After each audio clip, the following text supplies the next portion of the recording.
All right, good evening, everyone, and welcome back to another exciting event here today in TCR, Trinity Competitive Racing. We are here with the Platinum class tonight for round 3 of Season 11, but we are at the Monaco Grand Prix for a little bit of a different format to shake things up for what I would call the very first special event of Season 11 here at TCR. Welcome everybody. It's myself again, Blue Machine, and Seafreeze joining me once again in the booth for tonight's race. How you doing? Good. I'm glad to be here in the Platinum class for this full qualifying Monaco Grand Prix. Very excited to hang this one out with you for tonight. Thank you so much for filling in for Kano. Unfortunately, Kano wasn't feeling too well tonight.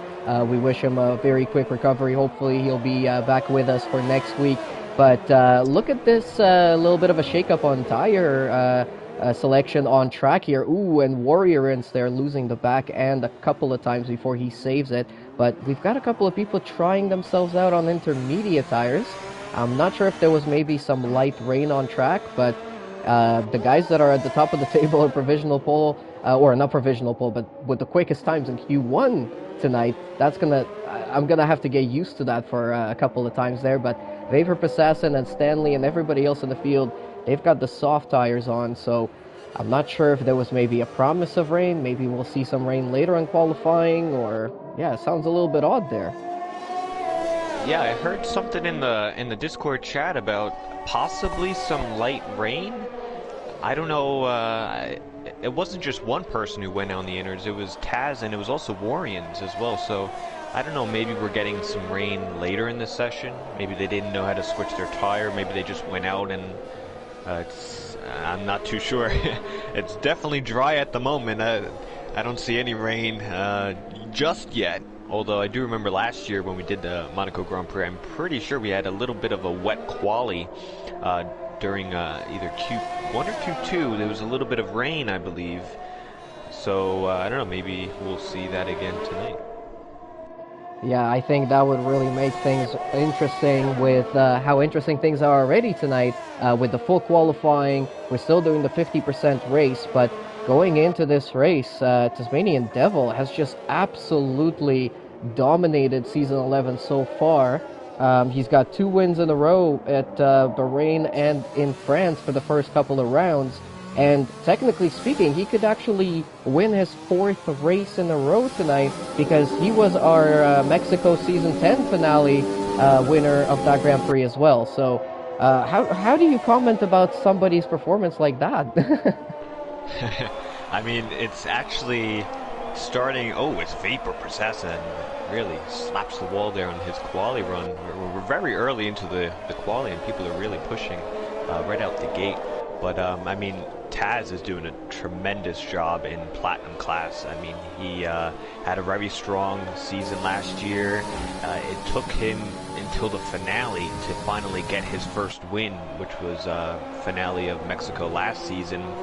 And since then, he's been unbeatable. He's won the finale, he's won the first 2 opening rounds of Season 11, and he has a chance to go 4 in a row, 3 in this season, 1 from last year, to go 4 in a row. And I don't know what the record is. I'm pretty sure in Platinum, it's probably 4 in a row is the record. The league-wide record, I think, is 5 wins in a row, which was set by multiple drivers. So if Taz can keep this momentum up, he could probably set himself in the record book for a longer win streak. One person, though, that can put up a challenge in Tasmanian's way is going to be this guy right here, Sequid, in the McLaren. He's out on his first hot lap around here. And you mentioned to me a little bit of TCR history before the race that I didn't actually know. But it sounds like Sequid is a little bit of a Max Verstappen. He won on his debut race here at Monaco. But on top of everything, that was also the very first running of the TCR Grand Prix back in Season 8. And I guess if you guys are new, Seafreeze, can you tell us a little bit more about what the TCR Grand Prix is and how it's different from a normal race? Oh, absolutely. It's my favorite. It's the the marquee event, the biggest event race of the season, which is the TCR Grand Prix. It's a normal run 50% race, but the qualifying sets, there's extra points up available in the qualifying. It's some sort of a one-shot quali heat race elimination round, which would we'll get more in detail later when we get into the actual Grand Prix later in the season. It's at Brazil this year, but it's a very hard race to win given the qualifying format. There's also a bunch of points up in stake to help for your championship run. And the race itself, it's just like a normal 50%, but everything has to go right. So there's a lot of things you have to put up. There's so much pressure, and the fact that Sequit was able to do that, firstly, on his debut in Platinum, he got moved up from Golden Class, I think mid-season. I mean, the Monaco Grand Prix, or the TCR Grand Prix in Season 8, he got moved up.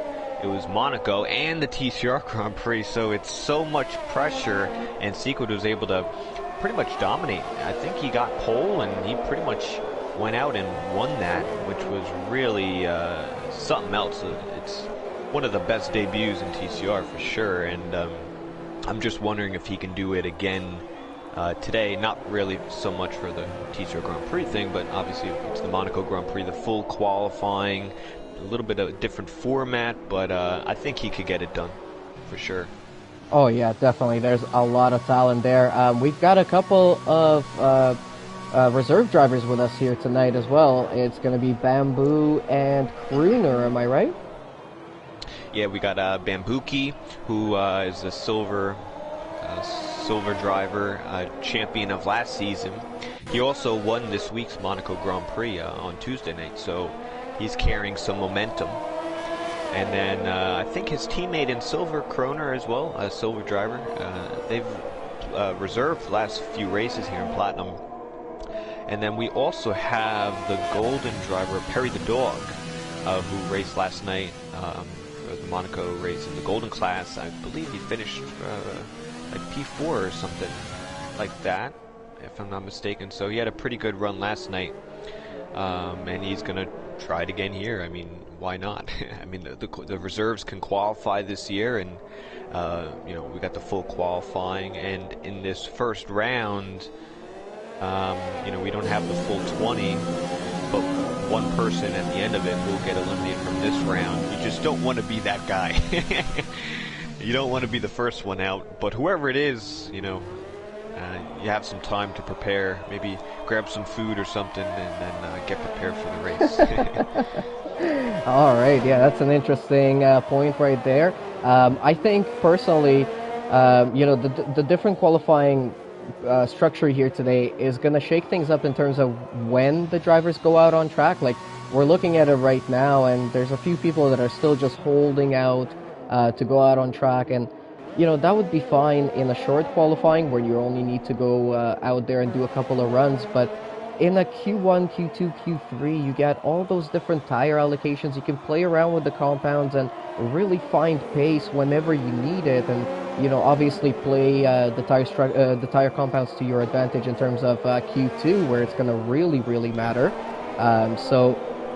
Do you sort of feel the same way? Would you say that this format today with full qualifying, the main thing it does is really sort of sets the strategy for the race?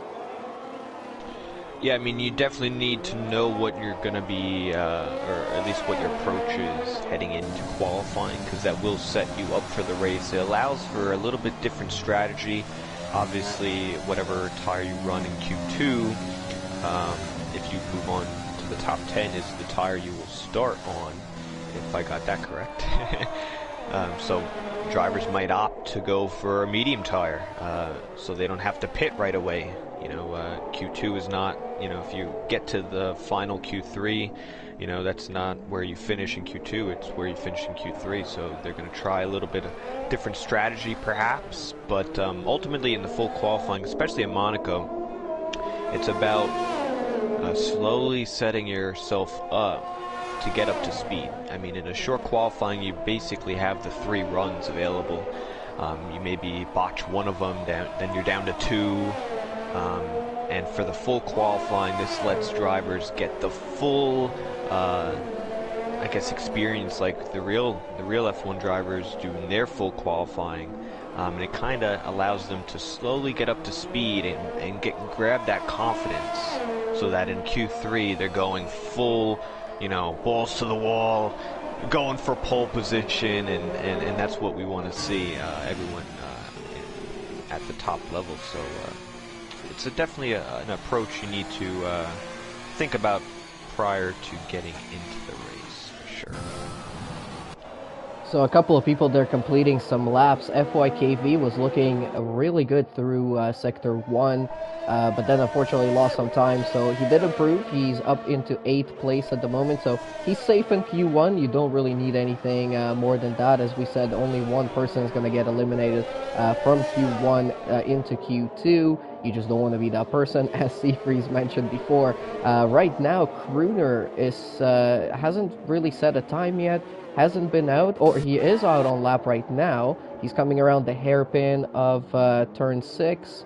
Let's see what he can do through the rest of it here. Coming into turn 8, the corner that Seafreeze does not like himself. And now through the tunnel. Very, very quick through here. You got to be really careful through here as well. You got to remember, these guys in Platinum class, they are not using any assists whatsoever. They don't have the racing line, they don't have ABS, they don't have traction control or anything else like that. So it's going to be a very tough one. You got to keep your focus and your concentration for an extremely long amount of time. 39 laps is 50% of this race, and each lap is 3.3 kilometers. And it's just 3.3 kilometers of absolute hell and walls everywhere. I personally absolutely love driving around Monaco. Once you get the groove in, and once you get that flow, you can really pull out more and more time out of it. But sometimes it can be quite brutal, as I mentioned last night, and we did see how it was pretty tough on, especially I want to mention Snipper Pig. He had such a great qualifying and great opening stint. Looked like he pretty much had it locked in. I mean, he was definitely under a lot of pressure for QVR Packer, but if he wasn't to make that couple of mistakes there and getting into those battles a little bit too eagerly, I think he might have been in a better position. But honestly, Monaco was just brutal to him. So it can happen. It's nothing new here. Crooner right now on his lap coming into the Nouvelle chicane and cuts it completely through and invalidates the lap. So I think he is abandoning this one. Tasmanian Devil has retired from the session with 2.5 minutes to go, which is completely fine because we are in a full qualifying. Vapor, Assassin, and pretty much all the top 3, they're fine with where they are. We've got a couple of other people retiring in good positions. Warrior's in 10th right now. So, I mean, the gap between 10th and 16th is 2 seconds, which is quite a big gap. But somebody might still improve, so you still might drop a couple of positions before this Q1 is over. We're watching as Perry the dog reserving here tonight from Golden Class, coming through the Nouvelle chicane and into Tabac. Ooh, a little bit of a wider entry into Tabac there, and he had to get off of the throttle there for a moment, but he's going to continue on with this lap. He's coming into Raskas and Anthony Nogue. Let's see if he's going to go into the pits. No, he's going to complete this lap, so he's going to go through Anthony Nogue, opens up the DRS, runs down to the line. Is Perry going to improve on his time? No, he does not, so he stays in 12th place. Anybody else running right now? I think he's just starting his lap at the moment, Perry. I think that was his out lap, if I'm not mistaken. But these are the last like 4 or 5 guys on the bubble. I mean, only one is going to get eliminated here, and Mick is on the lap now, so we might want to go on board him. See if he could get out of the bottom spot. He'd put his teammate in the bottom, but they got the racing points of Go-To Guy and GTR. They're kind of in the bubble zone if perhaps these 2 Ferraris get out of it. Coming into the Nouvelle chicane is Mick. It's still a valid lap, so if he just improves by a few tenths, he'll be on his way to Q2. Going to do the swimming pool section. I don't know if he was up on that time. I did not quite see it. But let's see if he'll improve here. Maybe he'll go for another one. He does have the time. Come to the line. Let's see. Oh, 11-7. wow. Barely. And he's still... wow, that's very close. Yeah, he's 17 thousandths of a second away from his teammate Crooner. So this is not going to be a good day for Ferrari in qualifying here, and whichever way it goes. Unless all of a sudden, you know, Crooner was actually in the pits right now, so he's definitely not going to be improving. So yeah, he's not. He's either going to get knocked out or he's going to knock his teammate out. So that's not a good start, but it's a long Grand Prix. Anything can happen. Monaco, of course, is very crazy with incidents and other things that are very possible. So we'll just have to wait and see. But Q1 is officially over now. We're just waiting for the last couple of guys to finish their laps. I think Mick is going to be pretty much the last one here, coming into the back. A very tricky corner, getting off the throttle quite a bit there as well. And now coming into swimming pool. Right to the inside curve there pretty nicely. And now Raskas, locking out the front wheels a little tiny bit. And Anthony Nogue opens up the DRS. Let's see what sort of the time Mick Marcotti is going to set here. Is he going to be out of Q1? He ran out of fuel. He ran out of fuel at the line. I think he would have had it. He was a tenth slower than his best time, and he's going to be out of Q1. Man, I think he just ran out of fuel right at the line, and that costed him. He would have went quicker and put Kroner down, but yeah, it's Mick Marcotti getting eliminated in Q1, so unfortunate for him. He'll have to sit this one out. Well, we've still got a couple more qualifying sessions to go, with Q2 coming up in just a moment. Seafreeze, while we've got this moment here, I guess, tell us about your experiences at Monaco throughout your TCR history so far. There's been a lot of ups and downs. I won't go too far back. But, yeah, I mean, I had a really nice experience last year with claiming pole position and also going out and winning the race. That was probably the funnest Monaco Grand Prix I've had, for sure. And I was battling Taz and KGB, I remember, last season, and that's probably one of my favorite Monaco races. Had to have been last year. We had a really nice battle, and it was very tense all the way through, and I'm sure it'll be here today as well. But also, there was, when we had the TCR Grand Prix here as well, there was a lot of hype around this track. Mine didn't go fully to plan, as I got wrecked out.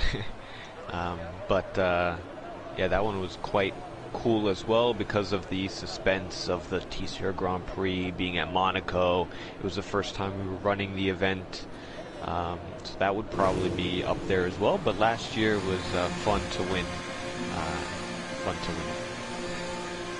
All right, I know you had some success at Monaco as well. It was right in silver. Yeah, season 9 wasn't too bad. That was a win for myself there. I think I started in 3rd or 4th in the race and just managed to make my way through pretty much on strategy. So that was definitely a very satisfying race. That was a race where, you know, like I mentioned yesterday, my personal goal is never to make an additional stop in Monaco for changing your front wing, and season 9 in silver definitely went absolutely perfectly. I didn't have to make any extra stops. And just took it down to the line. But it was a very, very hard race towards the end because I had F1 Racer chasing me down, and that's pretty much where it all started, right? With F1 Racer then chasing me down pretty much at all of the rest of the tracks. I had a couple of successes. I had a massive rookie mistake that I made in Canada, which absolutely broke my heart because that's my home Grand Prix. I would have loved to win it, and I ended up getting second in that one just because of not putting the right tires on at the right time. So yeah, but overall Monaco though is pretty good. This year around, unfortunately, didn't go my way.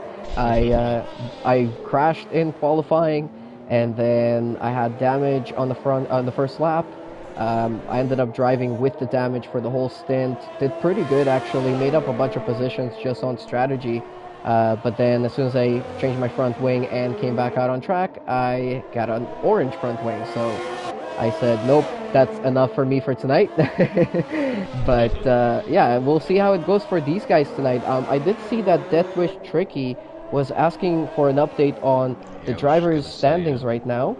So Tasmanian Devil is leading this championship with 50 points and 2 wins to his name. So he's 100% in season 11 so far. Sequit is in second with 31 points. 007 is in third with 19 points, tied for that place with Joshua. And then we have the new guy, Vapor Assassin, chasing both of them down in fifth place with only 18 points, so only 1 point behind. KGB Black Angel and Go-To Guy are tied for 6th at 14 points each. And then Bats Plus, Flying Jippo, and Mebi are all tied for 8th place with 10 points each. FYKV in 11th with 7, and Chatty Duck in 12th place with 1 point. So everybody else underneath that has 0 to their name at this point in time, but it's only round 3. So we still got another 9 rounds after this one. And this one is only getting started here. It's Q2. If you guys are just joining the stream right now, first of all, thank you so much for watching TCR. Make sure you leave a like and leave us a couple of comments in the live chat. Let us know maybe if there's anybody that you guys are rooting for, or your predictions for the race, or for qualifying even, because we have a long qualifying here today of Q1, Q2, and Q3. And we are currently in Q2 with only Mick Marcotti eliminated in Q1.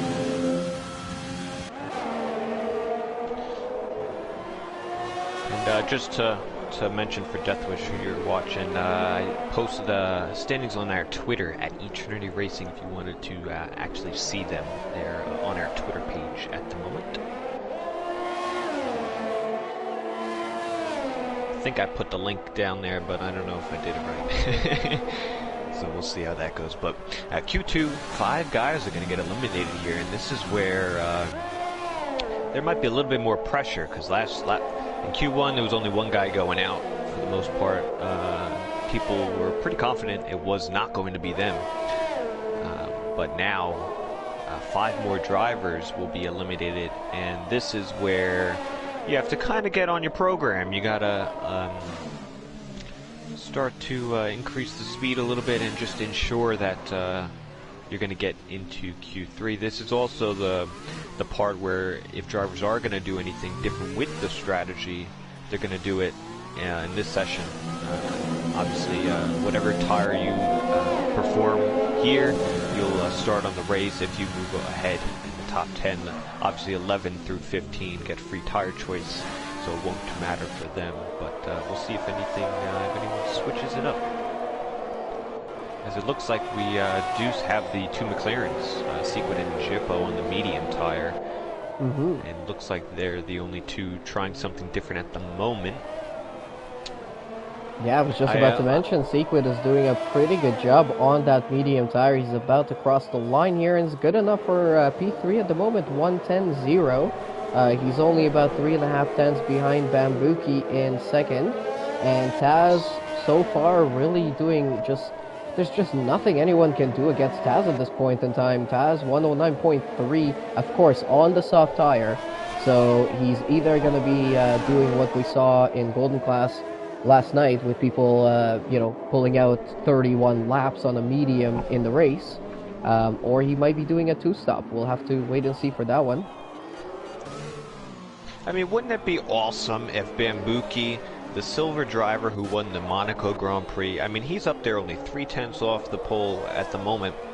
I mean, obviously we still have another session to go, but this guy's got a real opportunity to make some noise in his Platinum class. I mean, he's had some really nice races, and 109.6 at the moment. I mean, he's definitely got the speed around here, so I'm interested to see if he can mess around, maybe get a podium or potentially a win, which would probably be, the really nice to see. I mean, that would be awesome if a silver driver was able to win both the silver and the platinum race for the Monaco races, especially.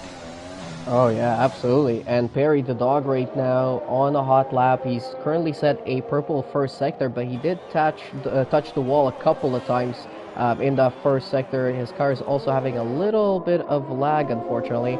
We have a yellow flag in sector 2. That's just GTR Lion getting out of Perry the dog's way.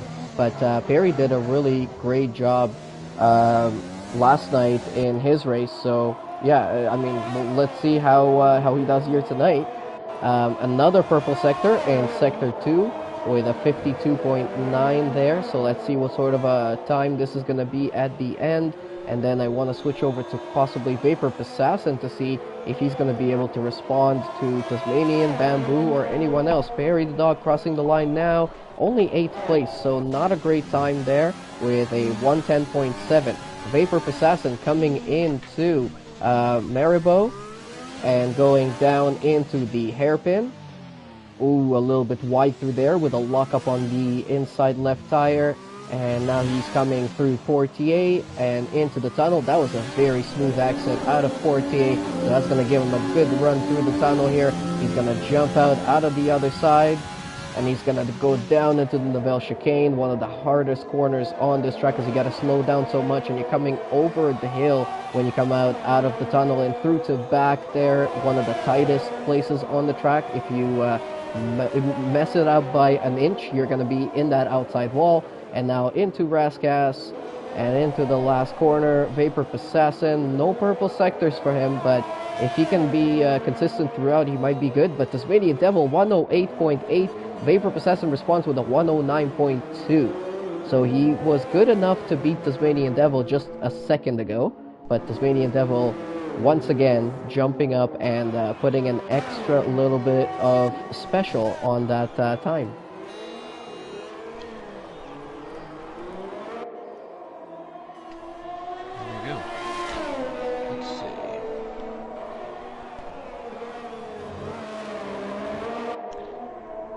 Fike and Kroner did not set a lap time yet. They're going to be in the elimination zone. Looks like Fike's on the lap now. Coming around Raskas in the penultimate corner. And here we go to the line. Let's see if he'll get a lap on the board. Red Bull driver goes P6, so helps his team out a little bit as he's now in the top 10. Out of the danger zone. And I'm watching as Warrior has just set a purple first sector.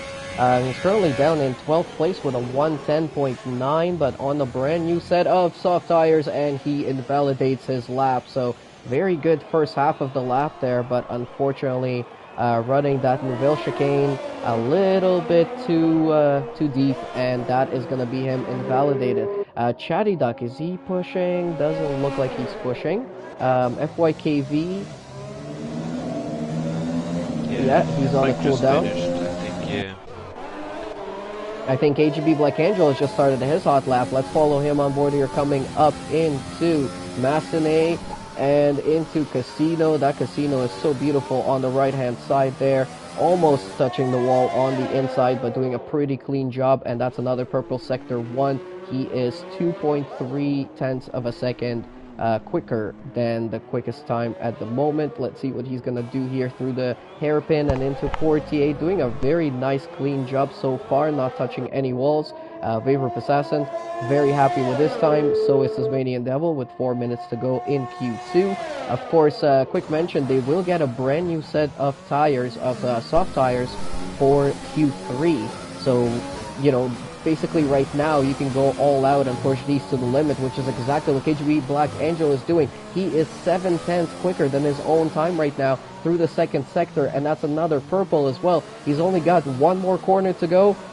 Very smooth through there, opens up the DRS. Let's see what sort of the time he's going to post. Is this going to be a fastest time of the session? Not quite. 109.5, but that gets him into P3 in Q2. Yeah, he had a quick first and second sector, but I think he didn't get as much out of it in the sector 3. And Kroner's now on the lap as well. We saw him last qualifying on the bubble, and he's on the bubble again. P15, let's see if he can, he's on the lap at the moment. Let's see if he can move himself up. Coming through the swimming pool section now. We'll see if he's up or not. Let's see. Going pretty good through here. Locks up, big lockup. And I don't think this is going to be a good lap, or maybe it is. Let's see it. P14, 11.4, so GT is P15 at the moment. He is also an outlap, as well as all the other bubble drivers. The track is going to ramp up a lot as well. I mean,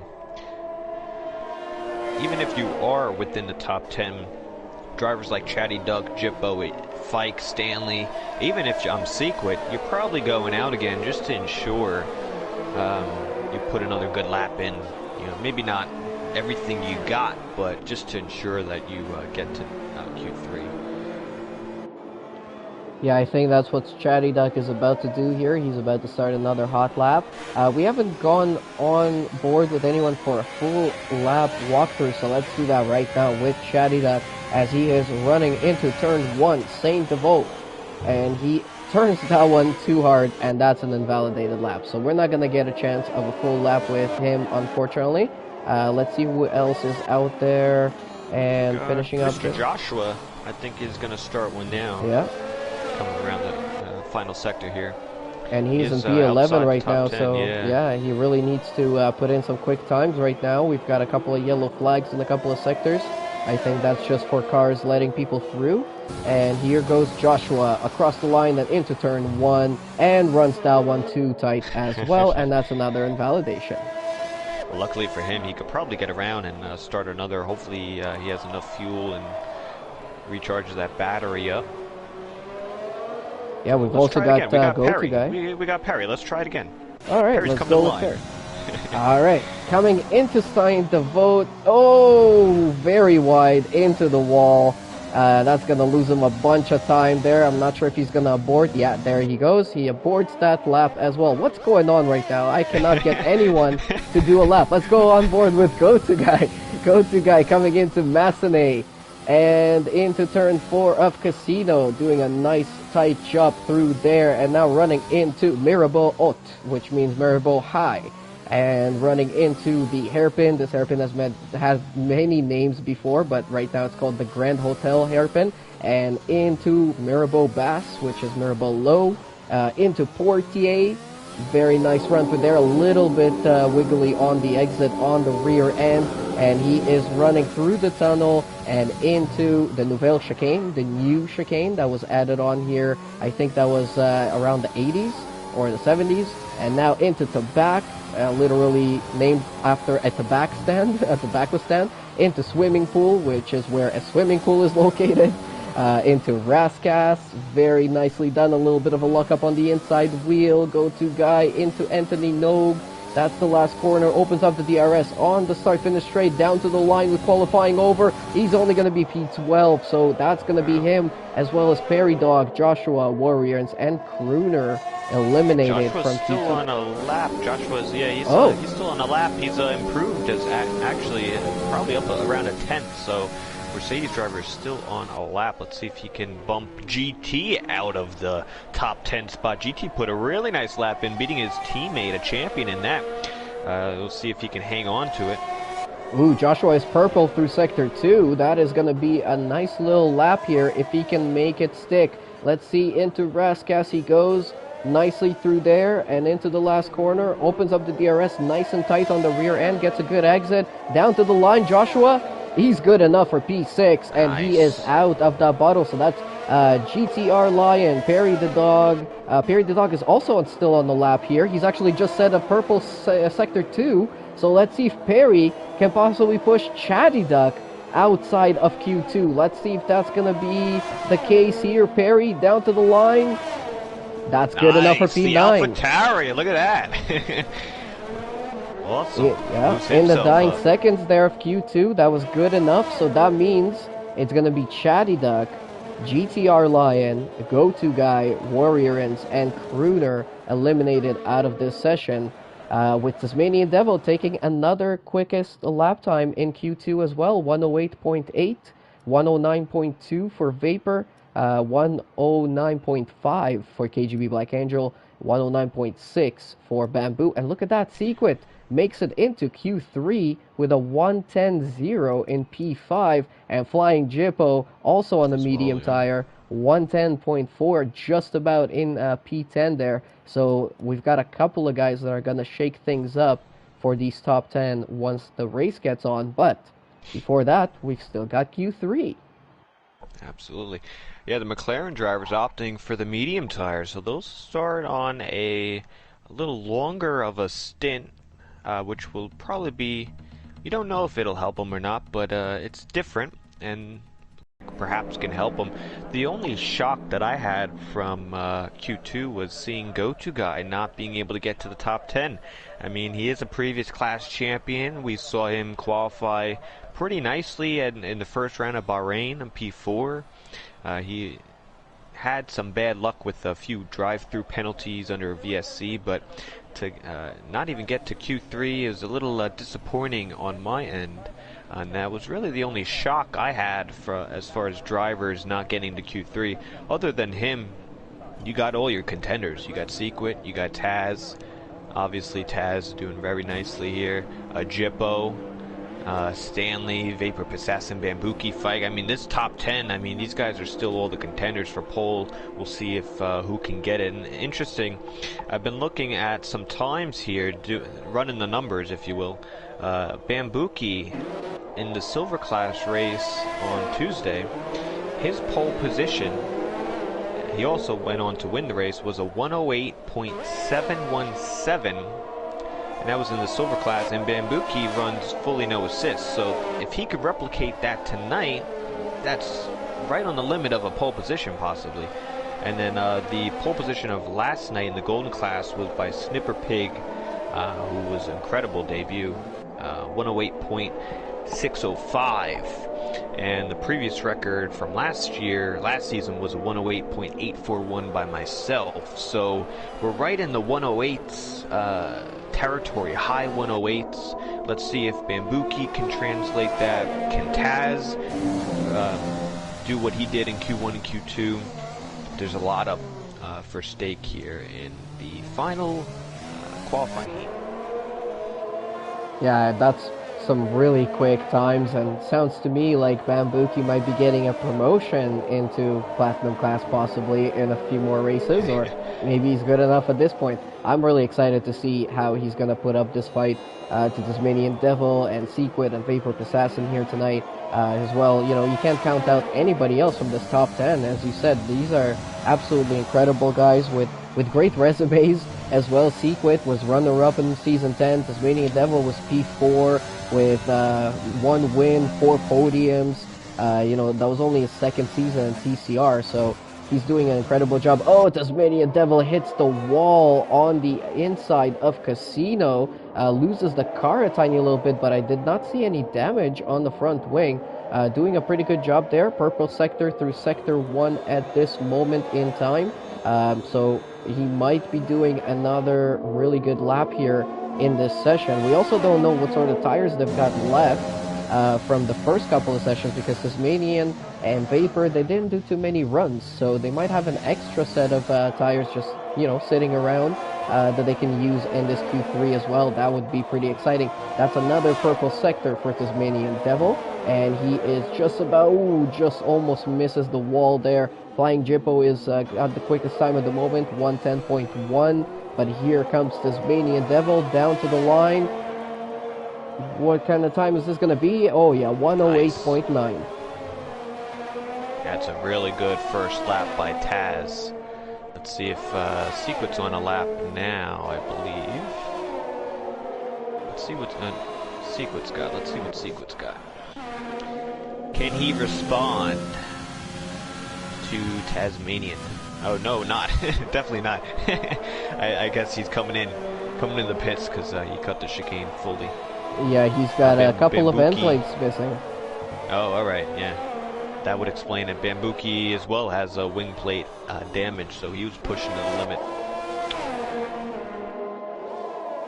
And we've actually got a couple of people in Q3 trying to qualify on the medium tires, or maybe they're just, as I mentioned, using up their medium tires right now to see what they can, what kind of time they can set and then go out on the soft. That could definitely work for them with track progression as well.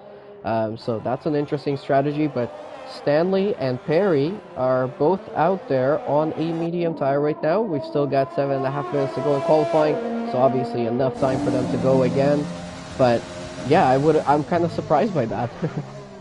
Yeah, I just wanted to say for everyone watching, thanks, very much appreciated. The race is starting soon, so if you know anyone who would want to watch, share it out. The race will be starting very shortly, and we do really appreciate all the comments. Bring them more in if you have any. We will answer them. Giving a like and sharing it out definitely does help us if you have not done so already. It takes 2 seconds and it really supports the channel, so please do so. And like I said, if you know anyone or want to share the stream out, the race is starting soon, so make sure they don't miss the 5 red lights. Yeah, I guess also a good time to mention a couple of other things about TCR. We've got our affiliate sponsor, Fanatec. If you guys are looking to buy any gear, there's a link in the description for that. If you're looking to get yourself some TCR stickers, there's a bunch of different variations of those available at the TCR shop, provided to us by Sticky Fingers Canada. Thank you so much for that. And yeah, they're only a few bucks, but again, they're a huge support for the league. Helps us develop and grow and do other special events like we're having here today. Speaking of special events as well, we've got a couple of other ones coming up throughout the season. Tonight, of course, in Platinum Class, we've got the full qualifying for Monaco because of, you know, how much Monaco starting position actually matters, and just track position in general. So we thought that would be appropriate. But other than that, we've also got another TCR Grand Prix coming your way this year, obviously this season. We've now been running it for, was this going to be the 4th year? Am I correct, Seafreeze? 8, 9, 10, 11. Yeah, that would be the 4th one. Yeah, we had the first one at Monaco, 2 years at Austria, at Spielberg, the Red Bull Ring, and then also the first time at Brazil. So it's going to be awesome. Yeah, I think Brazil. Sao Paulo. Yeah, I think Brazil will really make it a very, very special event. And then we're also going to have a little bit of a special event for the other 2 classes. Is that going to be on the same weekend?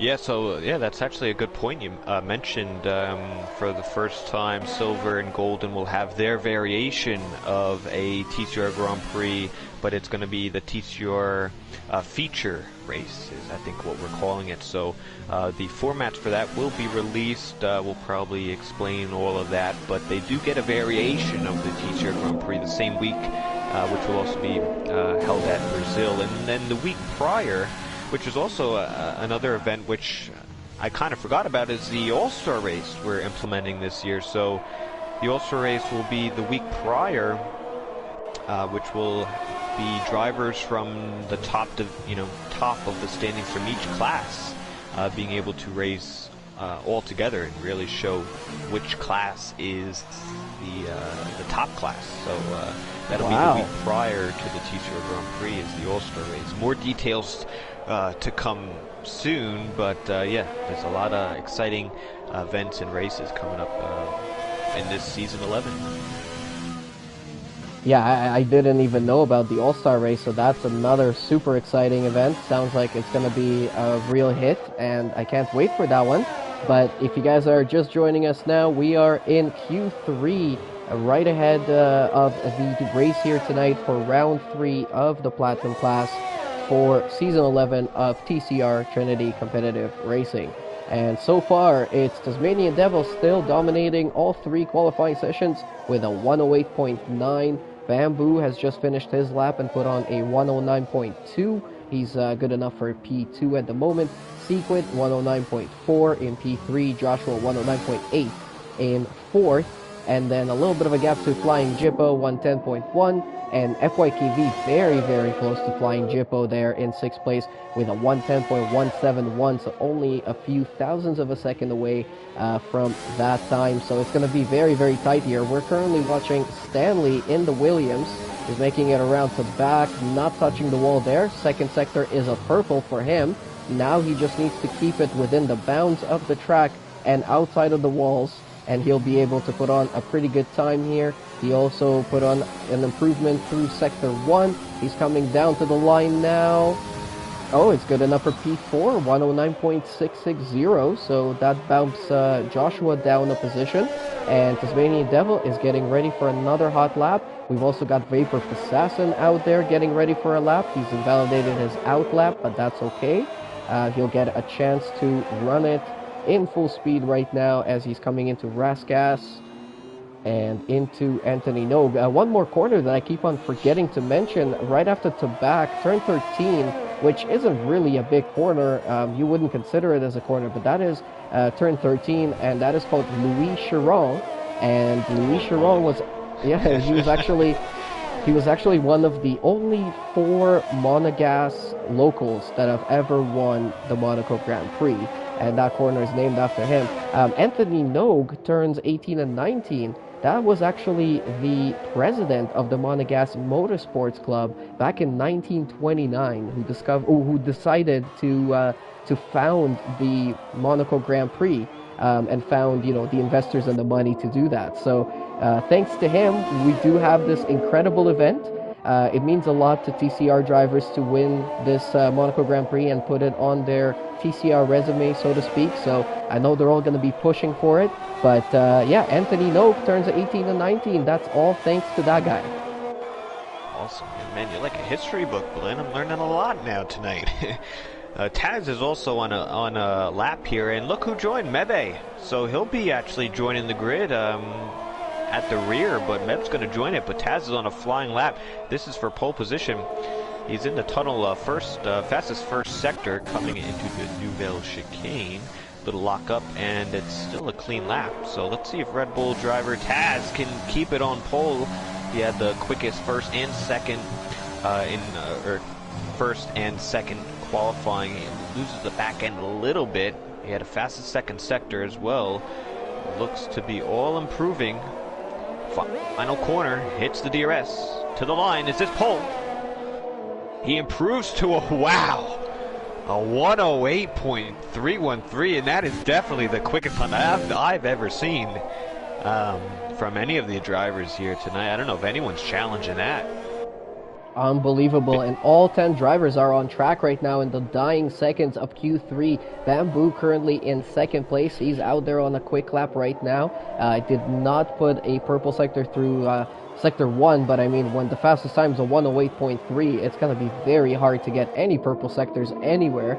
So we're going to have to wait and see. FYKV improves to 7th with a 109.7.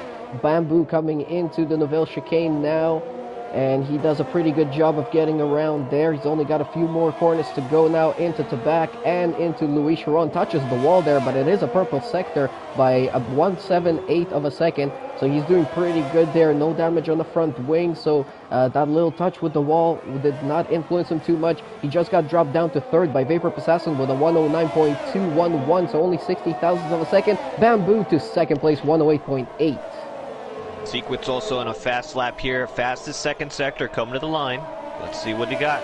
McLaren driver goes P3, so not enough for pole position. Anyone else on the lap? Stanley, but he is on a slower lap, and that looks to be everyone besides Perrier. That's everyone. So Tasmanian Devil could not be stopped here today in qualifying. He's going to get pole position with a 108.3, which is definitely a mighty lap. That was going to be hard to beat, wasn't it? Yeah, absolutely. As I was mentioning there, it was just almost impossible. And again, we're running the strict rules for the track limits here tonight, so it's not like Tasmanian cut any corners or did anything else like that. That is a valid time, and it is super quick. 108.3 for Tasmanian. Bamboo in second, 108.874. Sequit, 108.969. Vapor Assassin, 109.2 in 4th place. In 5th is going to be Stanley in 6th. Black Angel. We have FYKV in 7th, Flying Jippo in 8th, Mr. Joshua in 9th, and Perry is going to round up the top 10 after Q3 here ahead of the round 3 of Season 11 of Platinum Class here at the Circuit de Monaco in Monte Carlo in the Principality of Monaco. Wow. I am crazy. getting... How about Bambuki, though, for Silver Class? He's representing them really well in P2.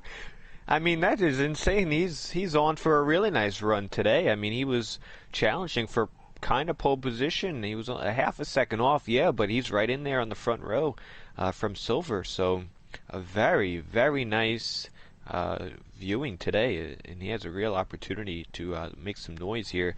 If Taz does, in fact, get off the line well, he can settle in and right behind him and see how this race goes. I mean, we had a few safety cars last night, a few wrecks as well, even from the leaders as well.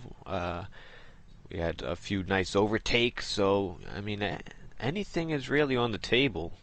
And I think I mention this every time I do it, but this is about the time where we need those predictions, Blinn. You didn't tell me your predictions last night. You said it was a little too difficult. So how about tonight? You got a game plan for your top three.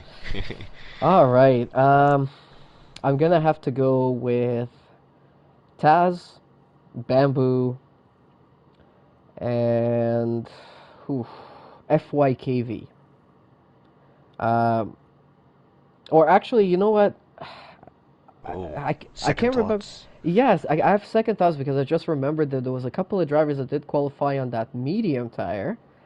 And I mean, if everything goes well for them in the first stint, they could definitely be challenging for podium, just on strategy alone. So I can't remember who it was, but I think it was Stanley. No, the two McLarens were on the Oh, medium, so Sequit and Jippo, all right. So and then then I'd everyone probably outside the say top Sequit. 10. Yeah, Sequit might have a Sequit, pretty okay. good chance. Well, I definitely think it's going to be Tasmanian for 4 in a row. I don't think anyone's going to stop him today, and I think he was so good last year battling with me, for the Monaco win, and I know what he's capable of, and he's definitely going to put a nice showing in today. So I think he gets it done for P1. I like Sequit on the medium. I think we'll put him P2, and then for P3, I think we'll just put... for Silver Class Strong, we'll put Bambuki. I like the track position he's got. I think the medium might edge him out a little bit, but I think he's got the speed to stay up there on the podium. But we got 17 runners. Again, Mebe joined in the last part of Q3, so he'll be in an AlphaTauri. What team is he usually? The Ferrari, is that right? So his points will go to the Ferrari. Yes, he's teammates with Mick Maracate. But he'll be representing AlphaTauri at the moment. That's okay. We will adjust those points after the race, but he's also the only one starting on this grid with a hard tire on his car. So he could possibly take that hard tire. I mean, if we saw people taking a medium 31 laps last night, he can probably take a hard for, 35, maybe the whole race. He's going to have to make a stop eventually. Yeah, because I think the game will disqualify him if he doesn't go into the pits. But he could go onto a soft tire towards the end, and then he's going to be in a really good place. So we're going to keep an eye on maybe possibly making up some positions when everybody's making their pit stops. But that's only considering that the race is going to be nice and clean. Of course, we're at Monaco. The walls are nice and tight. They're made out of the hard stuff, so as soon as you tap it, everything goes flying off of your car. So hopefully we won't have any major incidents, but the cars are back from their formation lap. They're getting ready to start this round 3 here in Monaco for season 11 of Platinum Class. We've had a full qualifying to set up the grid, and now everybody's ready. So grab your drinks, guys, and get ready for 39 laps of Monaco.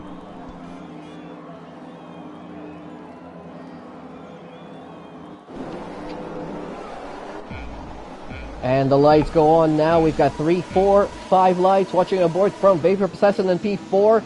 Ooh, it's a little bit of a slow start from Bambuki. Sequit is going to get ahead right away. And it looks like Vapor Possession is going to jump in front of him as well just before turn 1. They're side by side going through Saint Devote. They're still side by side going through Beau Rivage and into Massenet right now. But Vapor Possession actually gives the place to Bambuki in front of him.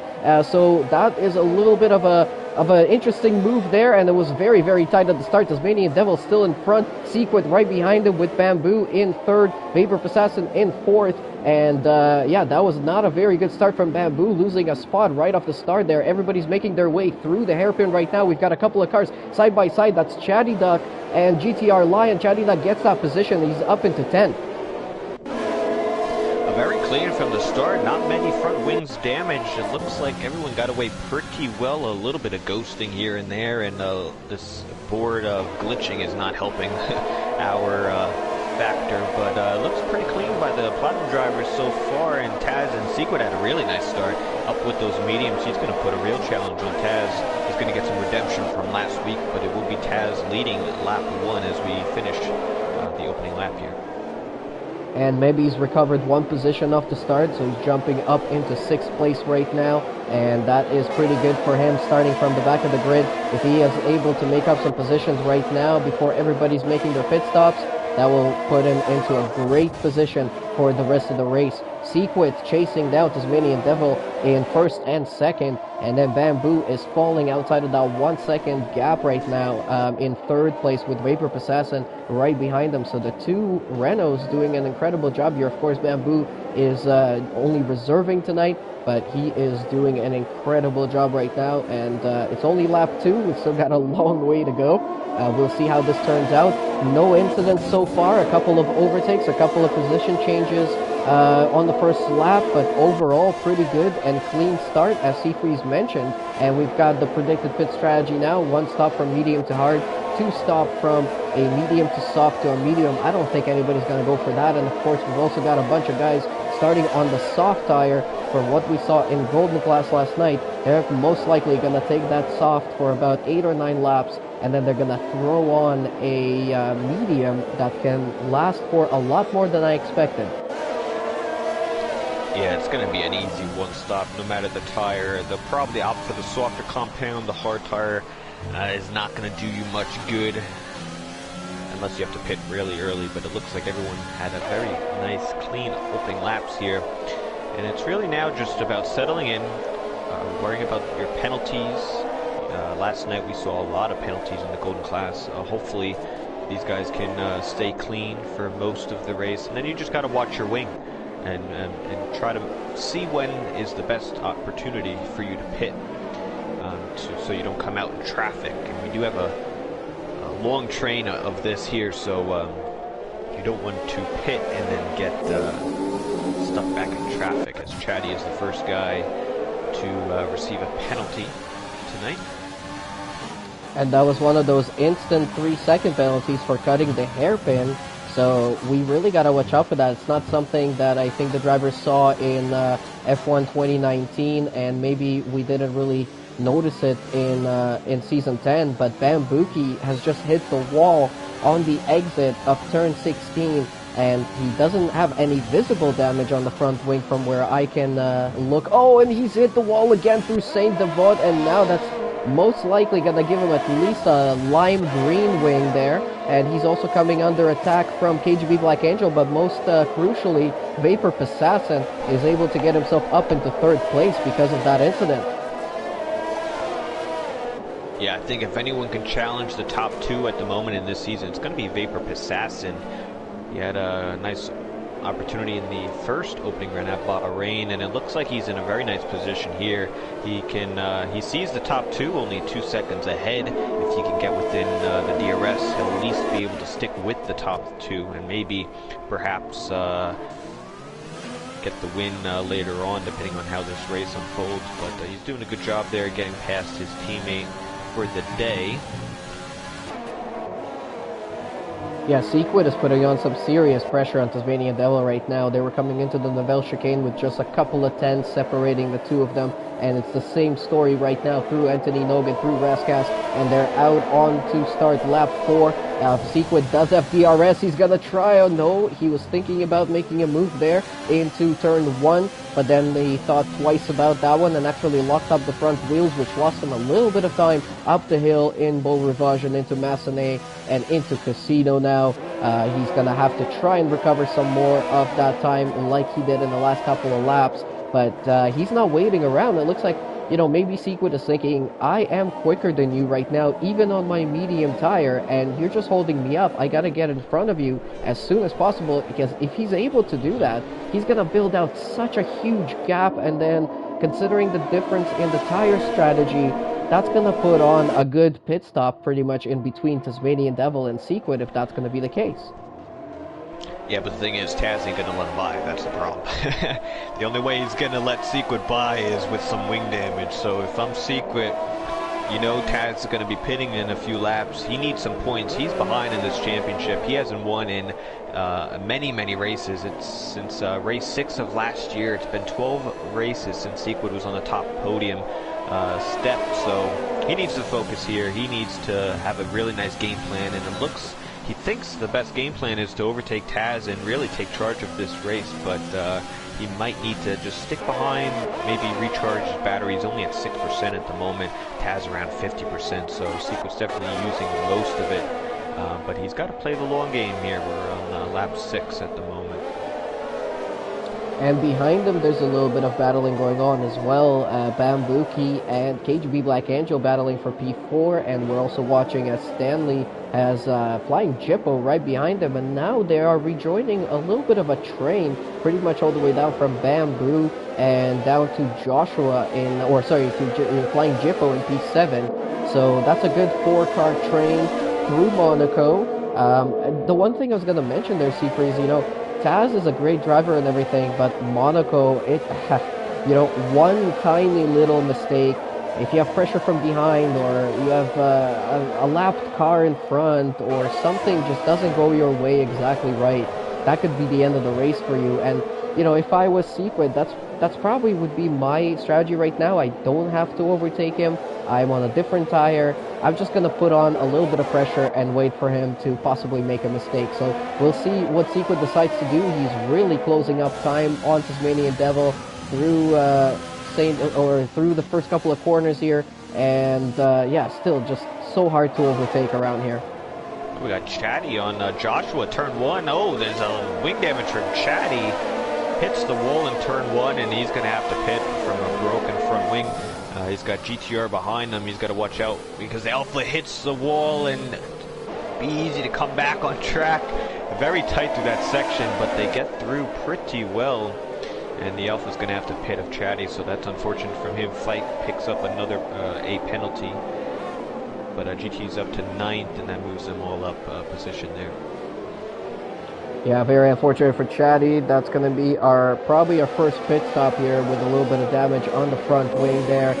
Just ran a little bit wide through Masturbation. Jippo and Stanley. Man, Jippo was looking to move to back on Stanley. It looks like Stanley might have some damage. Jippo's all over the back of him. Let's see.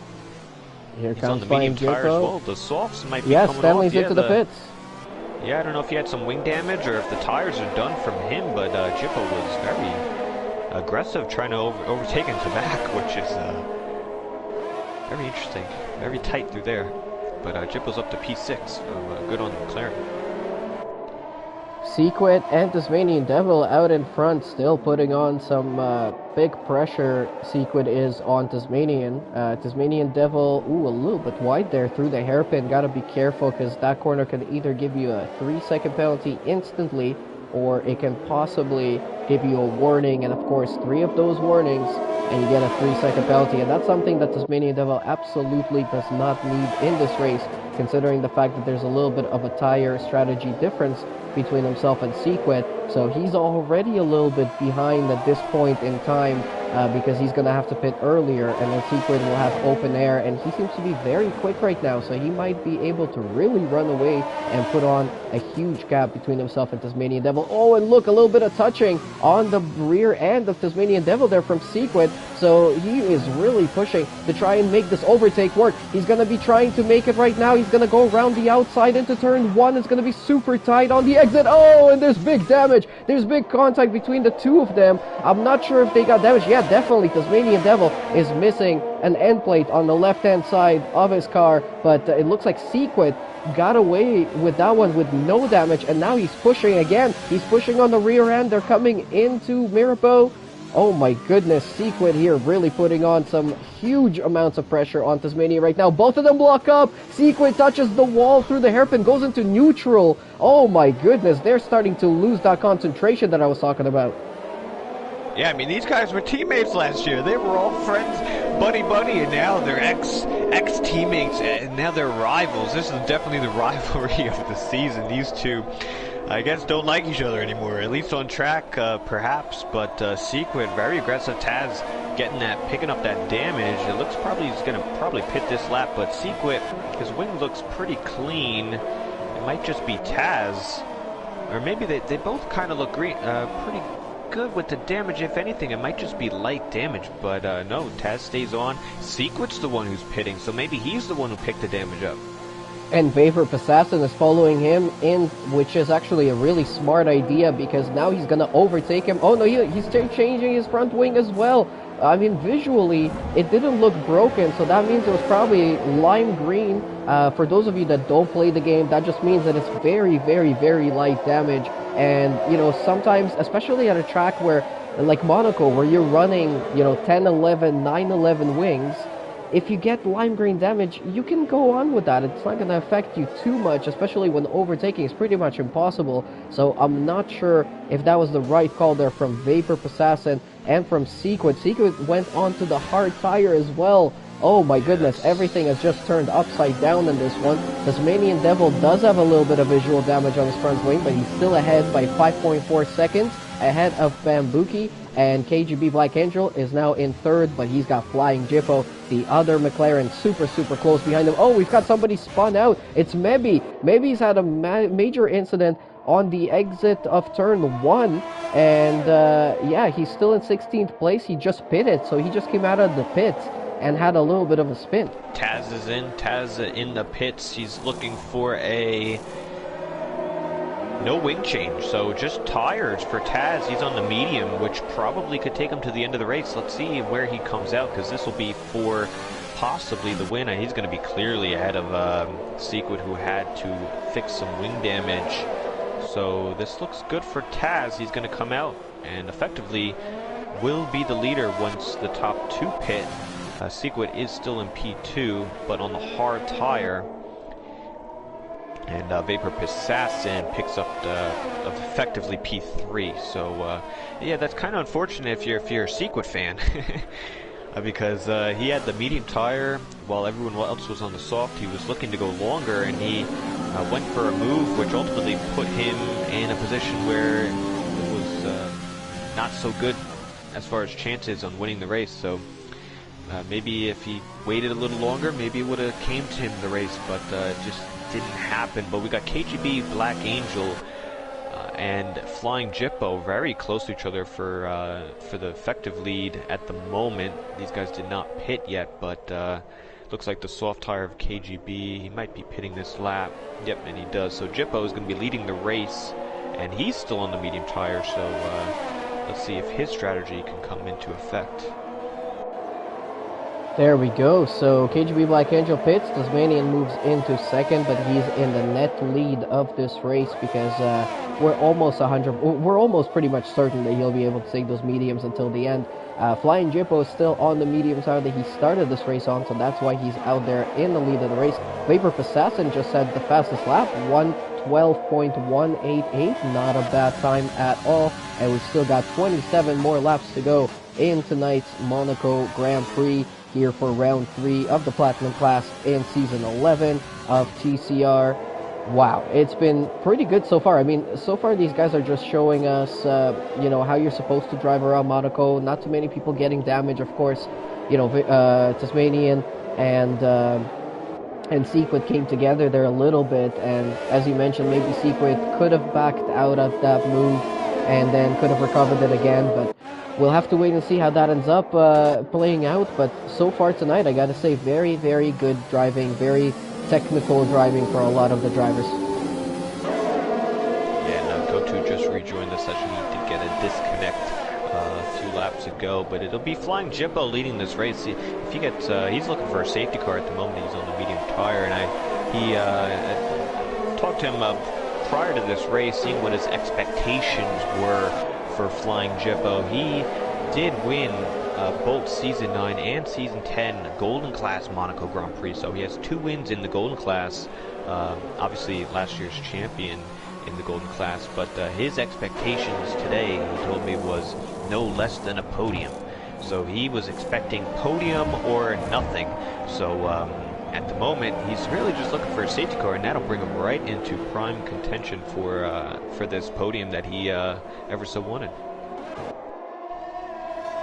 Yeah, that could be a good one for him, but on the other hand, we've got Sequit, who I've mentioned, he did win on his debut in Platinum class in Season 8, in the first running of the TCR Grand Prix, but he hasn't won a race since Season 10, Round 6 in Belgium at Spa, so that's been 12 races since the last win. He's definitely had some podiums, but I'm sure he's really itching for a win here tonight. And right now on that hard tire, in third place, about 10 seconds behind Flying Jippo, and also 10 seconds behind Tasmanian Devil. So he's going to have a lot of work to do here.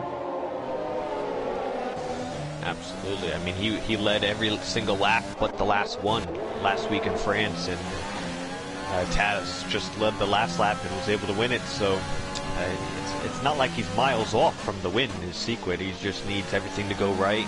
Maybe he's just losing a little bit of luck, a little bit of that touch that he had beginning of last season.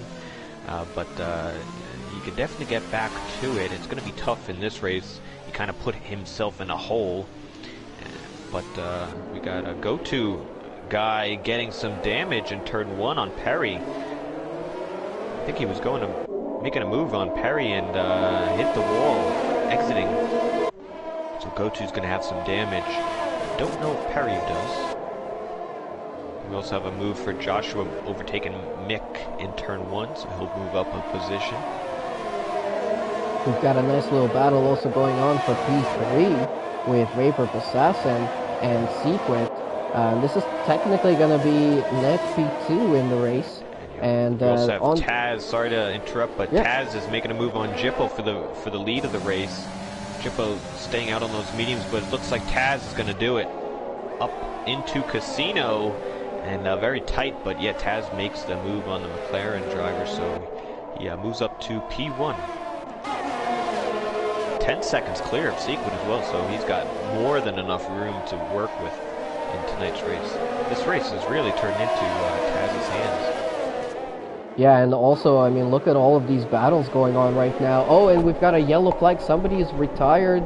That was a Racing Point, but the name has disappeared from me for some reason. Who was in that Racing Point? Yeah, it's a go-to guy retired in the pits, I think, after that wing damage. He decided to call it quits, unfortunately. He usually does really well at Monaco, but for some reason he did not have it tonight. We have a few penalties as well. KGB picking up about 3 seconds, so we're down to 16 drivers in tonight's race. And yeah, like you said, for P3, you have Sequit and Vapor Assassin right on the back door. He's knocking Sequit. He's on the medium tire. He's looking for a move here in the front stretch. He's going to have DRS, and man, look at everyone else behind him. He's got KGB, you also got Bambuki. So we got a nice little battle here. And Vapor was thinking about making a move down the inside into turn 1, but then thought about it again and backed out of it. But he is so close up the run in Beau Rivage into Massenet. They're still behind each other. Vapor Possessing, is he going to possibly make a move here out of Casino into Maribor? No, not doing it just yet. But, of course, as you mentioned, KGB, Black Angel, and Bambuki are right on their tails right now, and they are not giving them an inch. Nobody's giving an inch here at Monaco because there's no inches to give. There's absolutely no space, and there's, just such a small margin for mistakes here. This track does not forgive and does not forget. So it's lap 16 of 39. We're not even halfway through just yet. It's a long one. We've had a full qualifying as well, but so far I gotta say I'm really enjoying this battling going on here for effectively P2 in this race. We don't know exactly when Flying Jippo is gonna make his stop. He's on 15 lap old medium tires. Tasmanian Devil is running away with it once again. If Taz wins here tonight, as we mentioned, that's gonna be 4 in a row. It's going to be 3 in a row in Season 11, plus the season finale from Season 10. So 100% delivery in Season 11 so far, but we still got a long way to go. So I'm not going to call it for Tasmanian Devil just yet, because you don't know what's going to happen. Flying Jippo and Sequit for McLaren doing a pretty good job here. Sequit a little bit wide on the exit of Casino. Vapor was thinking about it once again, but he's playing it very, very carefully here tonight. He does not want to lose any front wing pieces, and he does not want to cause an incident and get himself completely out of the race. So I think the smart thing here tonight is just to be patient, and that's what Vapor Assassin has kind of really shown us in the first 3 rounds. Yeah, like I said earlier, I think out of Taz and Sequid, I think the only other driver really that can contend is maybe this guy. I mean, he's shown speed. I think if he fine-tunes a few things, we can maybe see him and grabbing a few wins here in this season. But consistency is key, and he's looking for a nice podium today. Crucially, though, for Sequid, and the reason why he's under this pressure is because he's on the hard tire. And the one thing, as we see Vapor looking for a move, Sequid defends into turn 1. Vapor around the outside, is he gonna hold it? These guys don't make as much contact as it was with Taz and Sequid, but Vapor moving up to Casino, up the hill. Nicely done, but still side by side, and the Renault is gonna edge him out barely. As Vapor, nicely done, a very nice move from the Renault driver. It was a lap car there of Warrian, so it's a good thing we have Ghostin on tonight. Wow, that was very close and too close for comfort. Very dangerous situations, but beautiful, beautiful moves from both drivers. Vapor almost making that overtake stick and making it very, very nicely. Very impressive job from him. But now Sequid is coming under attack from KGB Black Angel, who definitely has some pace in his hands right now. He is really, really pushing on Sequid, or is it just Sequid that's really struggling on a hard tire?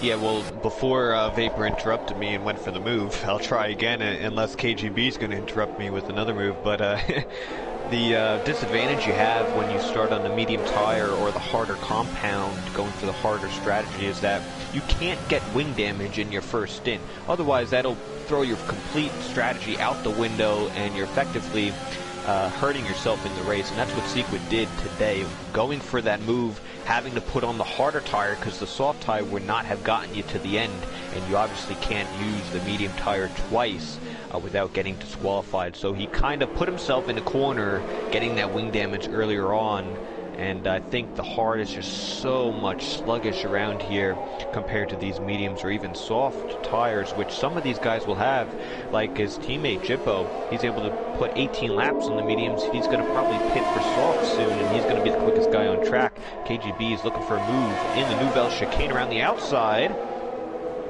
but he's going to have to cut the corner. He's going to get that back as well, and does pick up a penalty. Sequid hits the barrier, so he's got some wing damage now, is Sequid. And KGB Black Angel coming back at him. Oh my goodness, through Raskas. He was trying to fit his car down the inside of that corner.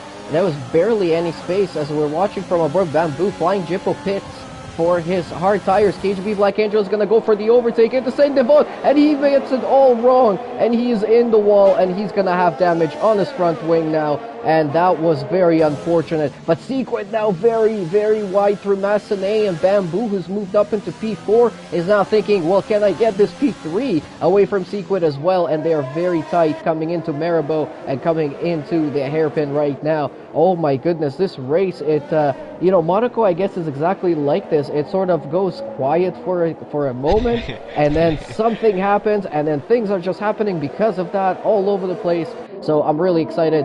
We are only halfway through this race right now, 19 more laps to go, and Bamboo is now in 4th place, really putting on the pressure on Sequid. Sequid really struggling on those hard tires, unfortunately. So we're going to keep an eye on that. Sequid has wing damage for sure. I mean, he hit the barrier prior, and I think that's why he locked up in turn 1 and kind of hit out KGB. I do probably put fault at Sequid there, and he does pit, so he kind of ruined his race and Black Angel's, in my opinion. And Black Angel's also in the pit, so that's 2 other drivers having to make some wing changes. I also wanted to mention, I don't quite understand, unless he had wing damage, but Jippo pitted from P2 and he put the hard tire on when he probably could have went another 5 laps and put the softs on. I don't really understand that, because he's on that hard, sluggish tire when he could probably be on the softs. But the only other reason I would think that is maybe he got wing damage and he had to pit. Maybe he didn't think the softs would make it to the end. But he's still sitting P5 at the moment, but he's on a very slow tire. I don't know if he'll be able to catch these other guys on the medium. And out in front, it's Tasmanian Devil for what seems like an eternity in Season 11 now, because he's always in front in the first 3 rounds so far, and he's been the winner of the first 3 rounds so far, and he's currently out there in the lead on lap 22 by 15.1 seconds over Vapor Assassin in second, and Bamboo is 9 seconds behind Vapor in third. Behind them, they've got FYKV in fourth, Flying Jippo in fifth on that hard tire that we just mentioned that he pitted onto last lap. GTR Lion in sixth, Perry the Dog in seventh. Sequit, after making another pit stop in this race, is on a medium tire and 5.5 seconds behind Perry. So he still has a little bit of work to do. Looking at penalties, we've got FYKV with a 3-second, Perry with a 3-second, Maybe with a 3-second, and Stanley with a 3-second as well. But then we've got Chatty in 10th place, KGB Black Angel in 11th, and Pruner in 12th with 6 seconds of penalties each. And looking also at the stops, Sequid is the one of 3 drivers who have made 2 stops in this race so far, or 4 drivers, sorry. And the rest of the grid has only made the 1 stop so far. But Tasmanian Devil, just absolutely unbelievable. This guy keeps on finding pace, keeps on pulling out a gap, keeps on finding a way through all the incidents and all the mess. He's still driving around with a little bit of damage on his front wing as well from that incident earlier. So he's just absolutely incredible here tonight. For anybody that's watching right now, guys, thank you so much for watching our channel and this race tonight. Leave us a like, leave us some more comments in the chat. I know we keep on asking for likes and shares and comments, but it really helps us spread the word and get some more viewers for our races and our channel, and try to grow this league. Other than that, again, we'll quickly mention Fenatech, our affiliate sponsor. There's a link in the description of the video that you can check out. And again, you can support the league by also getting yourself some incredible equipment. And other than that, we have a link for our TCR shop where you can buy some TCR stickers provided to us by Sticky Fingers Canada. They're only a few bucks, but again, they're a huge support to the league. So if you guys want to give us some support, definitely check out those links in the description, and we will be very appreciative of that. So going back down the grid a little bit, the only battle that we've got going on here right now, or a couple of battles, we've got Perry chasing down GTR Lion, and we've got FYKV, or Flying Jippo, chasing down FYKV. Flying Jippo is getting very close to him here, coming into the Novell chicane, but not quite close enough. Yellow flag in sector 1, Chatty. looks to be Chatty. Chatty's gonna have to reverse a few times to get out of this one. Oh, he only had to do it once. So pretty good on him, but he's going to have some more wing damage, unfortunately. Not a good Monaco race from Chatty Duck, but going back up the field, like mentioned, GTR and Perry putting in a nice performance. GTR, we haven't really mentioned him much this season, but he is sitting in a P6, a very nice position. And Perry the Dog as well, reserving from Golden Class last night, but they do have the Sequit. We just made a move. Perry went a little deep into turn 1, and Sequit was able to grab the position there. We'll see if he can get GTR, who's just a little bit more up the road. We also have Jippo on those new, fresh, hard tires, trying to get past Fike if he wants a shot at his podium that he had wanted. So we have a few battles here. Things are spicing up, and we never know if anything is going to happen. A safety car or so. We still have plenty of time for that to happen, but Jippo really lining up a move here in the Red Bull driver. I don't know if he'll go for it. Oh, he thought about it there. Yeah. Oh, were you really thinking about it? That was a little bit of touching front to back wheels there. Chatty Duck has retired in the pits, but Flying Jippo has backed out of his move for now. Quick question for you, Seafreeze. You mentioned the safety car could possibly come out. Do you think anybody on the track right now is sort of, wishing a safety car come out? Like, who do you think are going to be the major winners out of that? Yeah, just hold on that. We got Sequit overtaking GT right down the straight, so a pretty nice easy move for him. He's moved up to P6. I think a few guys could probably, want one. Obviously, a Vapor or a Bamboo, or really, if anyone else wants a shot at the win, they're going to need a safety car. You're not catching Taz unless Taz hurts himself, which I think Taz at the moment is doing a very wonderful job, and just kind of, doing the very cautious through this race. Just to make sure he gets to the end, but there is still time for a safety car, and I think anyone else really wants a safety car if you ever want a shot at making some more moves. But there's a nice train here with Fike, and you got the McLarens. I wonder what they will do. Well, I was going to say Sequid there was definitely trying to make a move on Flying Jibber through the hairpin on this lap, and they did make a little bit of contact between the two of them. Flying Jibber there almost hitting the wall on the exit of the swimming pool chicane, and they're both walking up into Raskas. So it doesn't look like Sequid is going to give up this position to Flying Jibber, but Flying Jibber will give up the position to Sequid. He just moves over on the straight, and Sequid is up into P5.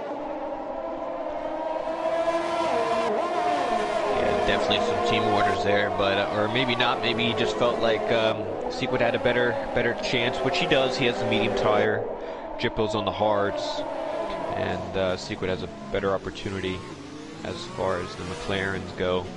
And now he just has the Red Bull driver Fike, and these guys are playing constructor game as well. I mean, the McLaren team is definitely fighting with the Red Bull team, so. If they want a shot at a championship, they're going to have to do that with Sequid. Looking on a move on the Red Bull driver. It's going to be a really nice side by side through the tunnel. Oh my goodness.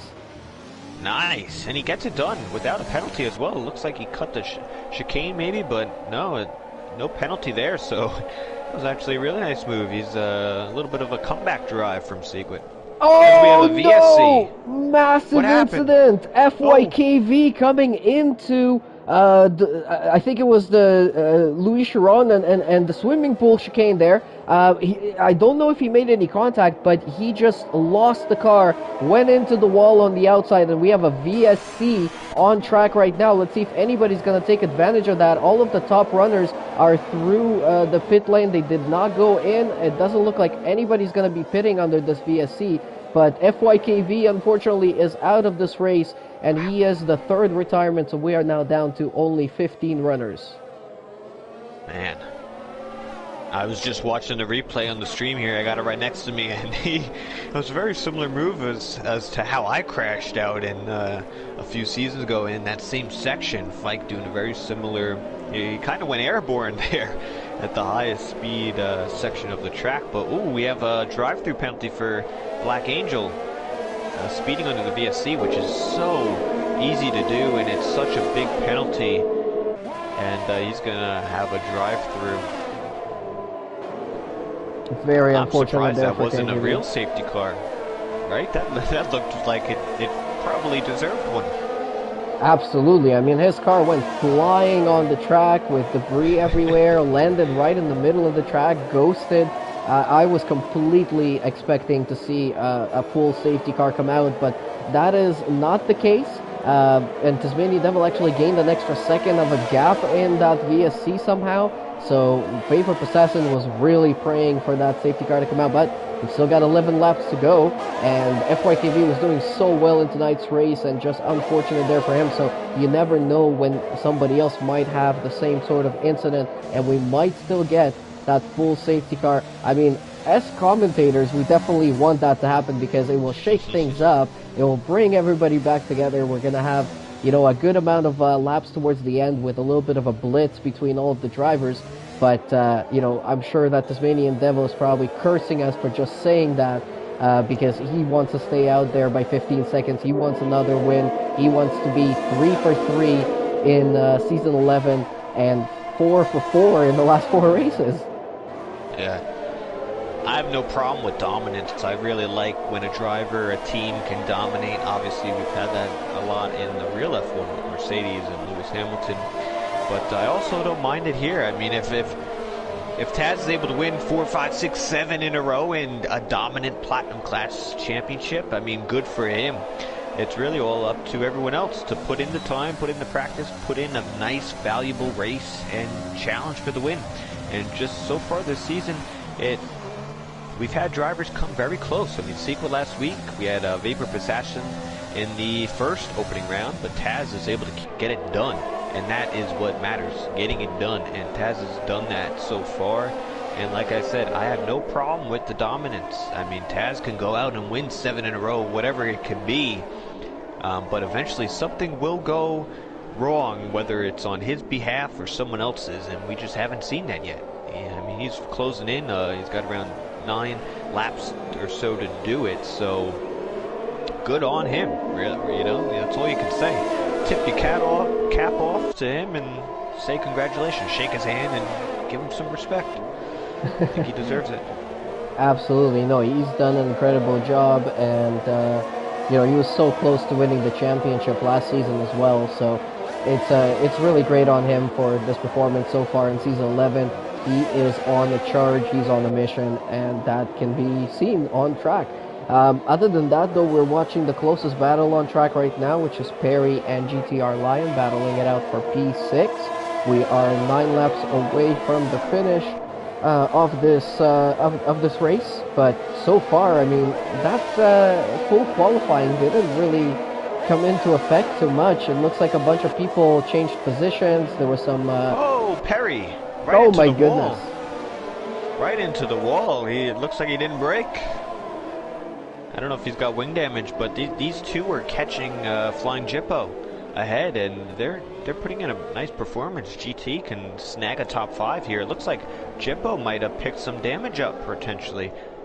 Yeah, it is. He's got no left wing as Jippo, a little chip of the wing. So GTR can possibly overtake McLaren to get himself a top 5. Yeah, so we've got another couple of battles forming up here for the last few laps of this Grand Prix, and that's exactly what we wanted to see. Flying Jippo really careful about around to back there. He was almost touching the wall, and that front wing is definitely affecting his driving right now as GTR Lion is right on his back, locking up both front wheels, going into Rascasse, going into the last corner. Now he's not quite close enough to really make a move there. Flying Jippo got a beautiful exit out of the last corner, so GTR Lion is going to have to wait for maybe another lap. But back to my point there before, if you're looking at the standings right now, Vapor Possession gained 2 positions from where he started. Flying Jippo 3 positions up, GTR Lion 6 positions up, Kruder and Mebi 7 and 8 positions up each. So that's full qualifying. I mean, it did a lot in terms of strategy, but other than that, it didn't really set the tone that we were expecting for the race, because the race itself pretty much set the tone for tonight, and right now it's still not over. I mean, out at the front, definitely Tasmanian Devil is dominating. Vapor Possession, second place, Bamboo in third, so it's going to be a beautiful finish here tonight for Renault if things end up as they are right now. But GTR Lion could still possibly get 5th position away from Flying Jippo, and Flying Jippo still has a penalty to his name as well. Yeah, I mean, GT's got to be really careful because Jippo has damage, and his speed is going to be a lot lower than GTR, able to carry a lot more speed, and you could see GT's like pushing Jippo through. Jippo definitely doesn't want to pit, but he knows he also doesn't want to stay out. He's got to be careful not to overthink where he can break and maybe... Oh, and GT right in. And he's picked some damage up, hitting the back of Jippo. I think Jippo might have been trying to let GT by, or he might have just braked a lot earlier just to make sure he could slow the car down, and GT rather hit the back of him. Now Stanley is gonna get the go-ahead here for P5, so Stanley is now in P5. GT picked damaged up. Jippo's got damage now. Kroner and the Ferrari is the next guy ahead. Wow.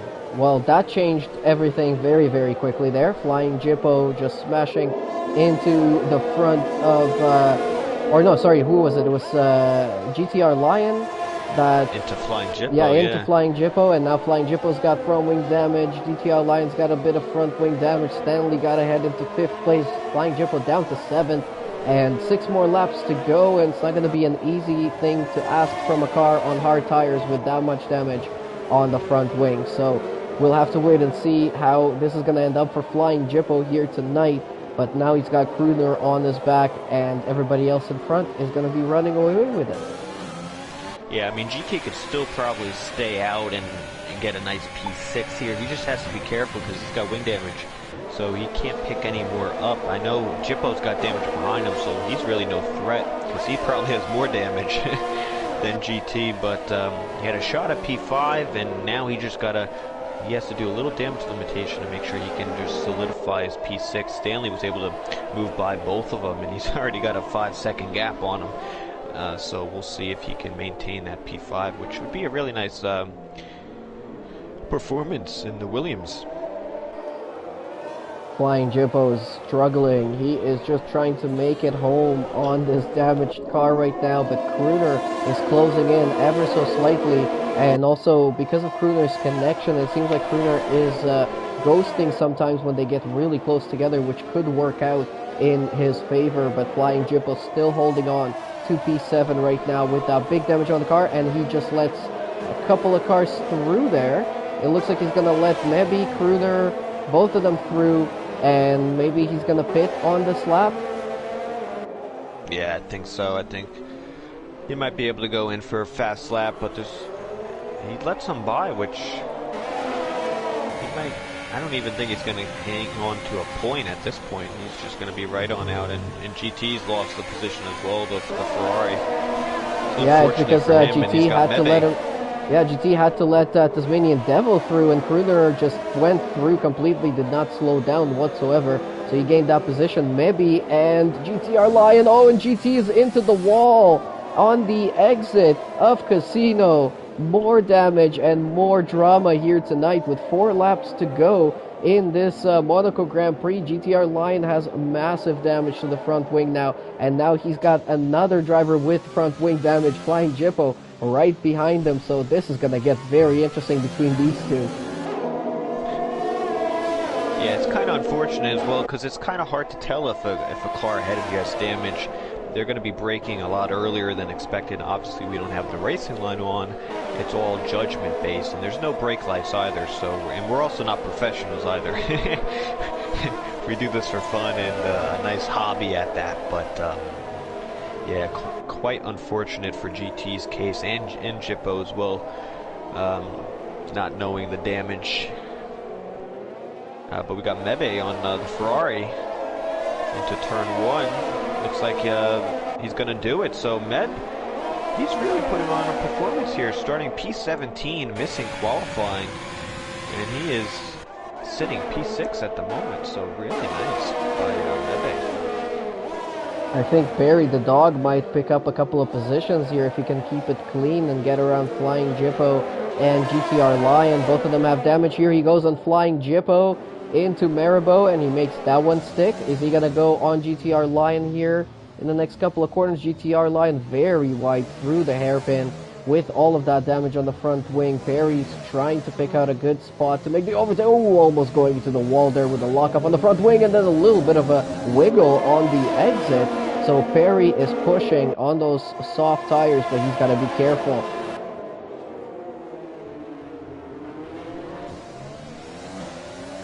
Perry's still pushing, trying to make a move there through the Novell chicane. Didn't quite work out. GTR Lion into the wall, through to back. And there goes Perry up another position. And GTR Lion's got more damage on his front wing now. He must pit now. I don't think he's going to be able to complete this race with this amount of damage. But he's going to continue on. He's going to try it. I mean, him and Jippo, it's like demolition derby between these two. Now Jippo's going to get the move, and it's really hard to dictate when to brake because you have less downforce with the wing. They both don't have wings, and Joshua might take advantage. GT's just wanting to hold on to a point, but I don't think it's going to be. Unfortunately, he had a really nice run at it for a nice P5, and a small mistake either on his half, or Jippo is now saying that he's out of the points, so he will not be getting points as it stands at the moment. Joshua moves up to P10, and that's pretty much all the midfield drama done and dusted. That's pretty much it, unless Joshua might be able to get past Jippo.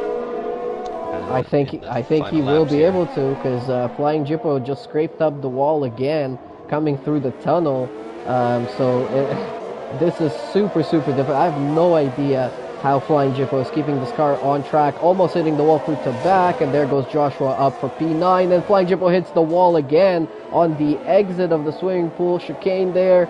He is super slow. I don't know if he's going to try and pit. No, he's going to continue. No, he is pitting finally now. And GT follows suit. Jippo retired, he's done, and I don't blame him. And Jippo, KGB comes in. He is serving somewhat of a penalty before he changes his wing. So GT might get a point at the end of this. I'm not too sure, because Mick is way behind. He's like a lap or so behind. So GT might be able to grab a point. So that's good on him. But look for P4. But you know, we're almost done with this race. We've got a lap and a half left. But Sequit is under pressure by Stanley. Yeah, and Sequit has no wing, so he must have hit the barrier as well.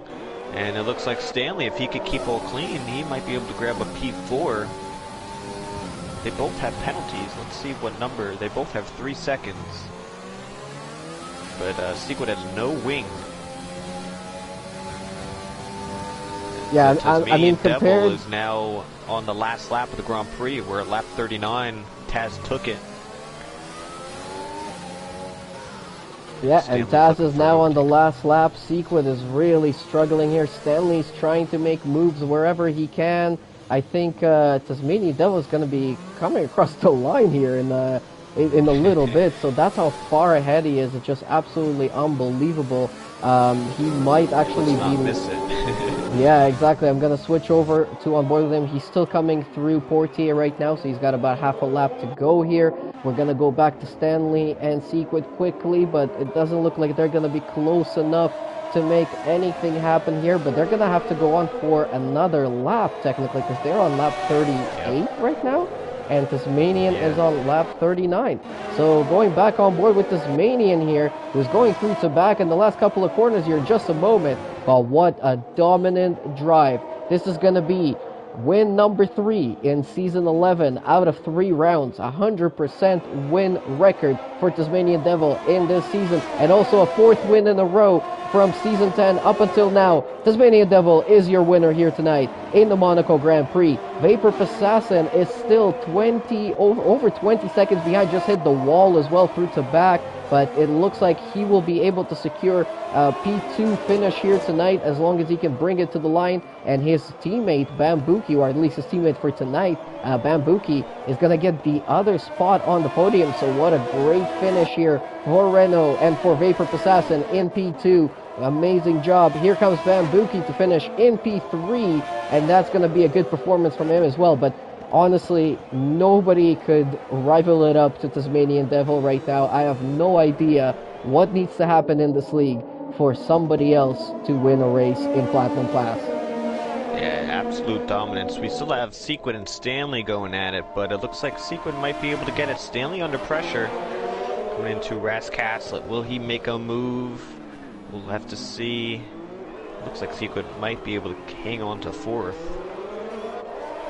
And yeah, looks like it. So Sequit was able to do a little bit damage of limitation and grab up a P4, but a nice P5, top 5 for Stanley. But yeah, Taz has been dominant. I mean, there was an opportunity of Sequit to win tonight, but that mistake early in the race, trying to go for the overtake, getting damage into turn 1, ultimately had to pit.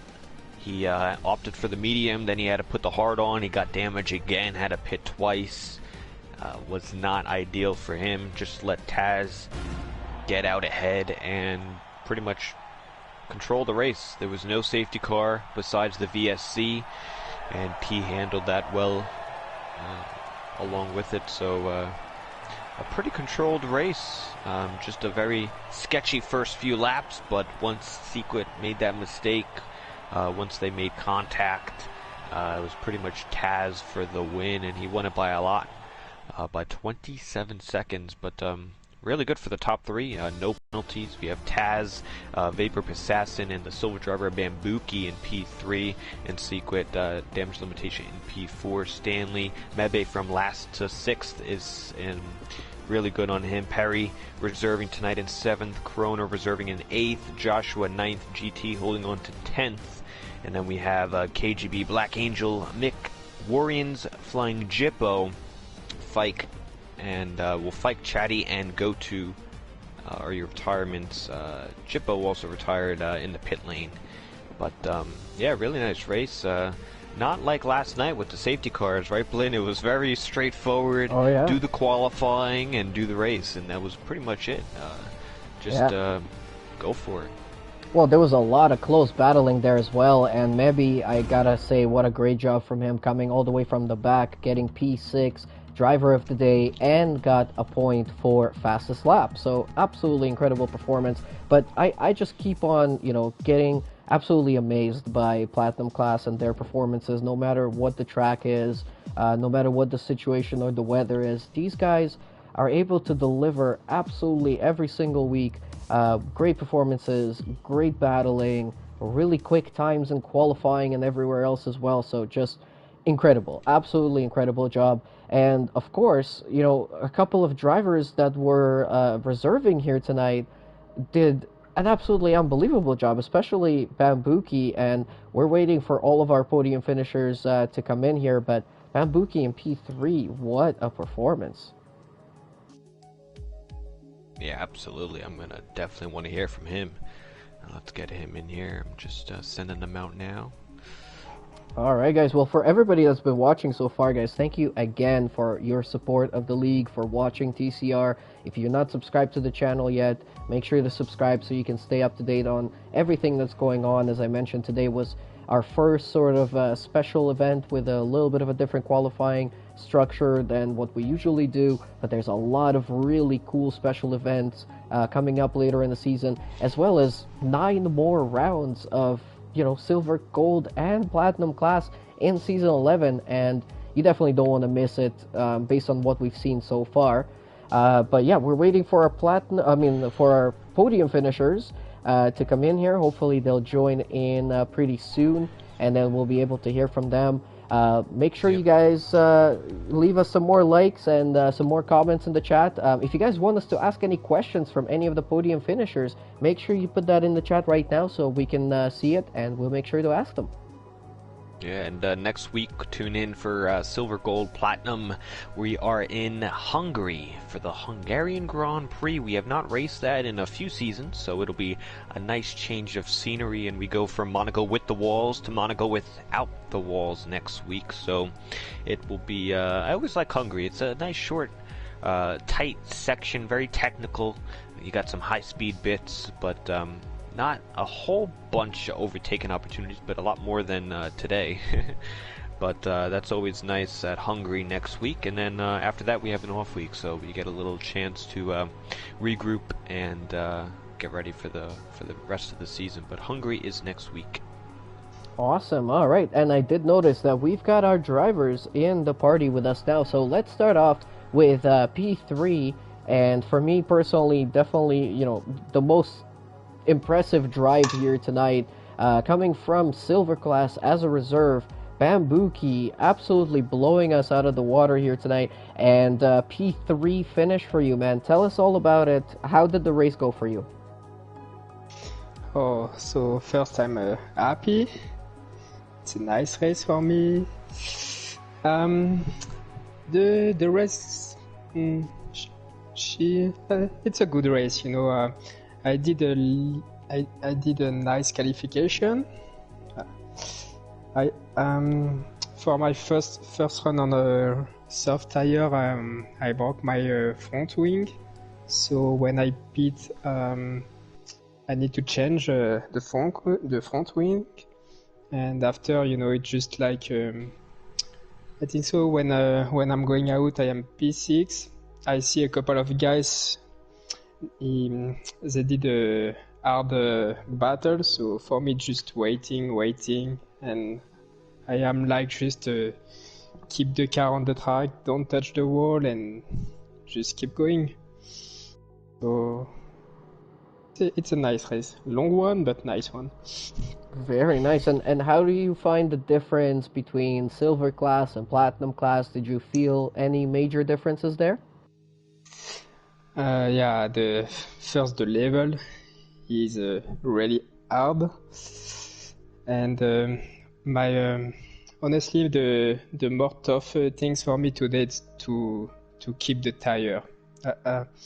You know, I overheat a lot of my tire today, and the end of every it's tough to finish the 10 last lap. The tire is just done. I got no more tire. Well, great job. And another question coming in through the chat here from Kruner. He wants to ask if you can give him some lessons for Monaco. I try. I try. No. Yeah. I wanna do. All right, Seafreeze, any questions from Bamboo? Yeah, I'm thinking, when are you going to make the move to platinum? I know I keep bugging it, but no, a really good race for you. You had the win on Tuesday night, and then coming to platinum and getting a podium really shows what you can do in the future. And you know, doing some more reserve races is only going to help you. But I don't know. I guess my only question would be, how was it in qualifying when you did the full quali compared to the short quali? Did you feel like you had, was it easier to get your lap in the full quali given you had more laps to do, or was it, do you prefer the short qualify? No, honestly, it's a lot of more fun like today, you know. Q1, Q2, Q3, it's like, you know, it's more strategy, you know, you need to save your tire. In Q2, I am like, okay, I do my lap in soft tire or medium. You know, you need to think a lot of more. It's a lot of more fun. Honestly, it's better like that. I like it. Awesome. Well, thank you. All right, Bamboo, merci beaucoup, and bon chance for the rest of the seasons.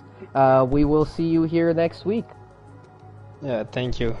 Have a good night, guys. All right, let's move on to another Renault. I don't even have to switch the cars in the showroom because it's Vapor Passassin with his second P2 in season 11 coming into platinum class.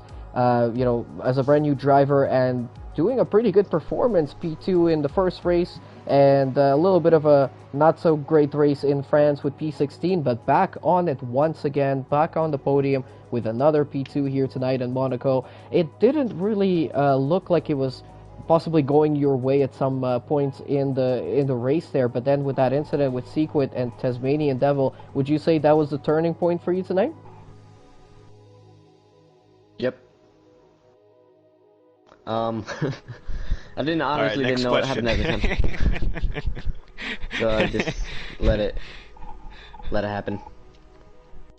All right, and how are you feeling with another podium finish? I know France didn't go your way exactly, but obviously getting back with another P2 here. Obviously, Tasmanian Devil just keeps on putting on some ridiculous performances in Platinum class, but do you think you can take it to him and challenge him in the later stages of the season? Possibly. I mean, I know I can have the pace. It just needs to master the racing line and stuff. Just need to get down the braking points, the turning points, everything. Just muscle memory. Just get it down. Repeat it every single lap. But I mean, here's one thing I can say. Slow down. But yeah, that was a great race. Had a bit of quote unquote minor damage in the final laps. Just started to pour more gasoline into the fire that each passing lap. By the end, I had an orange and a yellow. Oh, you still made it. You still got a P2. Seafreeze, any questions for Vapor Assassin? Yeah, this is your second podium of the season. Just really nice race. A pretty quiet one, I would say. A nice, Yeah. nice easy P2. I wouldn't say easy, but it seemed pretty easy. No, I mean, I will say one message. Unfortunate for Sequit to have the damage stints he did. He had the pace, but yeah, we had good side by side through a part where you wouldn't usually go side by side in.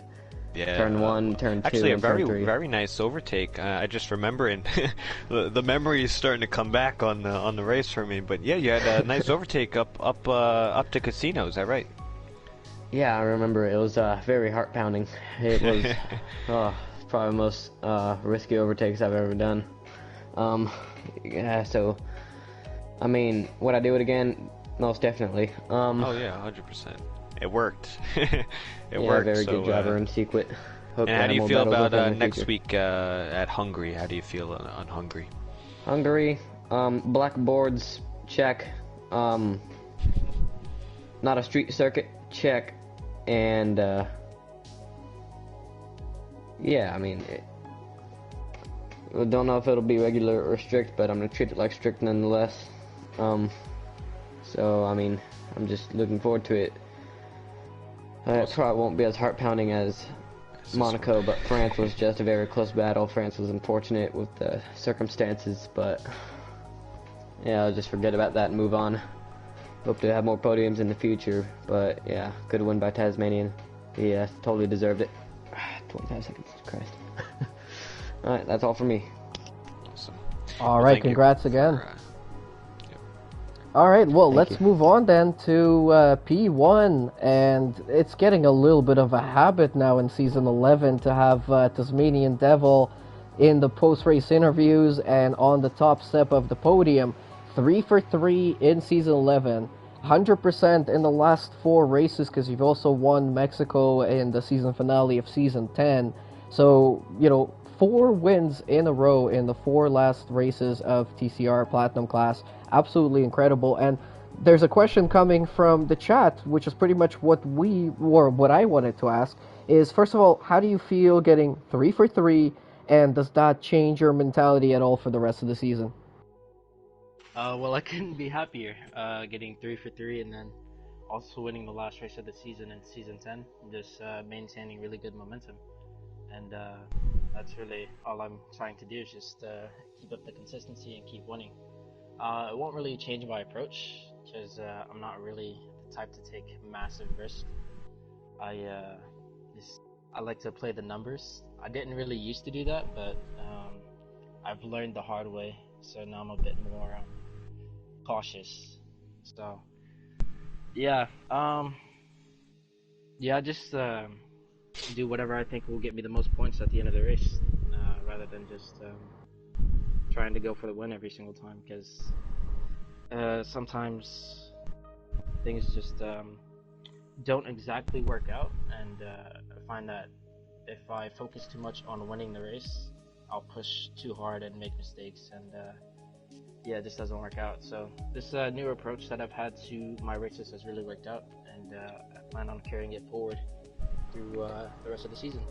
Awesome. Tell us. Well, actually, go ahead. Sorry, yeah, I was just gonna ask a quick one. Tell us a little bit about that battle that you had with Sequid, because that was pretty much the turning point of the race, both for yourself and for Sequid and for Vapor Assassin and for a lot of other people down the field. He was really pressing on you when you were on the softs, and he was on those mediums, and he was coming in for that overtake. That incident, did it give you any damage, first of all? And do you think there's any sort of blame to go around there, or is it just a racing incident? Just tell us a bit more about that whole part of the race. Well, first off, I saw that he qualified on the mediums in Q2, so I knew regardless, the first stint was going to be really difficult because the softs are not a good race tire around here.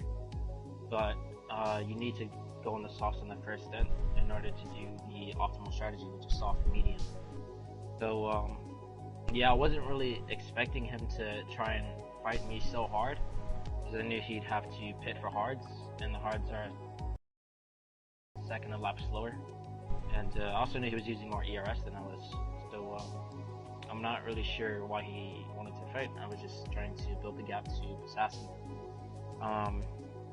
and just try and remove as many people from the equation as possible.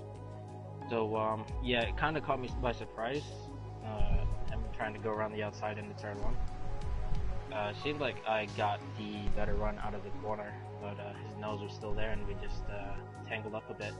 Don't really think it was anyone's fault. It's just one of those things that happens because Monaco is a really hard track to overtake at, and yeah, I mean that's really one of the only opportunities you have to overtake. So I don't really blame him for going for it, and hopefully he doesn't blame me for the contact. So yeah. Awesome. Well, I'll definitely take the next question. Well, Taz, congrats on another win. A very dominant win in that, I believe. You had the pole position, pretty much dominated the race. You had a little trouble earlier on, obviously, with Sequid, and you kind of touched through that, but ultimately winning by 26 or so seconds. Just wanted to mention, you won the first 3 of the season, the last, and we kind of talked about your mentality of the rest of the season. Obviously, you're in prime position for the championship. The last guy to win the first 3 races of the season went on to win the championship, and that would be me back in season 8, winning the first 3. You also winning the first 3. Would it be like, is the only thing you're thinking is the championship, right? Is that the only thing? How can you get the most points to the end of to the end of the season? Is that still the goal? Do you have any? Is anyone else gonna be challenging you? It seems like you got everyone's number from these first 3 races. Yeah. So I mean, it's nice winning 3 races in a row, but I obviously know that I can't just win. I mean, the entire calendar. I mean, sure you can. I mean, I could, but it's highly unlikely.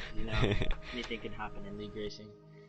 But no, really, I'm just trying to maximize my opportunities and score as many points as I can. So obviously, if I'm in contention for the win, I'll try and take it. But if for whatever reason I'm in a bad situation, I'll just try and minimize my losses and do whatever I feel is best for the championship. Awesome. And I was just going to ask, because Fike asked, I don't know if it's more of a joke or not, but he asked in the comments, how upset are you for not getting the fastest lap today? You would have swept it if you had the fast lap. Yeah, I thought about it. I checked my MFD on lap 37 and the gap between myself and Assassin. I knew that I had the gap, but I wasn't willing to take the risk because I'm still not sure whether or not Sequel will report the incident at turn 1, and in the event that he does report it, whether I'd be able to win the race. So I just figured that it wasn't worth taking the risk, even though I'm very well aware of the fact that I could have quite easily taken the fastest lap. Awesome. Yeah, that's pretty smart racing. That's why you're doing good. I wouldn't have thought of that. So, pretty good. But very good. Good race today, and we'll see you next week at Hungary, and maybe you go 4 for 4 and then 5 altogether. So that'll be pretty nice. Well, I would like to see it. Pretty soon I'm gonna have to step up here. Maybe I gotta get my gloves out and maybe go a little wheel to wheel with you. We'll have to see. I like Hungary a lot more than I like Monaco, so it should be a good one. You don't want to hear that if you're the competition, but the least you can do is give me hope. All right. Well, congratulations again to Tasmanian Devil, to Vapor Assassin, and to Bambuki here tonight for an incredible performance from all 3 of them. But of course, it's Tasmanian Devil with an unbelievable 3 for 3 in season 11, 4 for 4 for the last 4 races in Platinum class. Just absolutely on a great run right now, and we'll see if he can continue on with that. But I think this is a good place to end it off here. again, huge thank you to everybody who's been watching so far. I'm gonna say it once again, but leave a like, leave a comment in the chat, share the video, subscribe to the channel, all that good stuff. Check out the link in our description to our affiliate sponsor, Fanatec, if you want to support the league and also get yourself some good equipment there. And also there's a link in there for the TCR shop where you can get some TCR stickers. They're only a few bucks, but again, they really support us, so help us out with that. Check out those links in the description there. Next week we are going to be in Hungary, as Seafreeze mentioned a couple of times.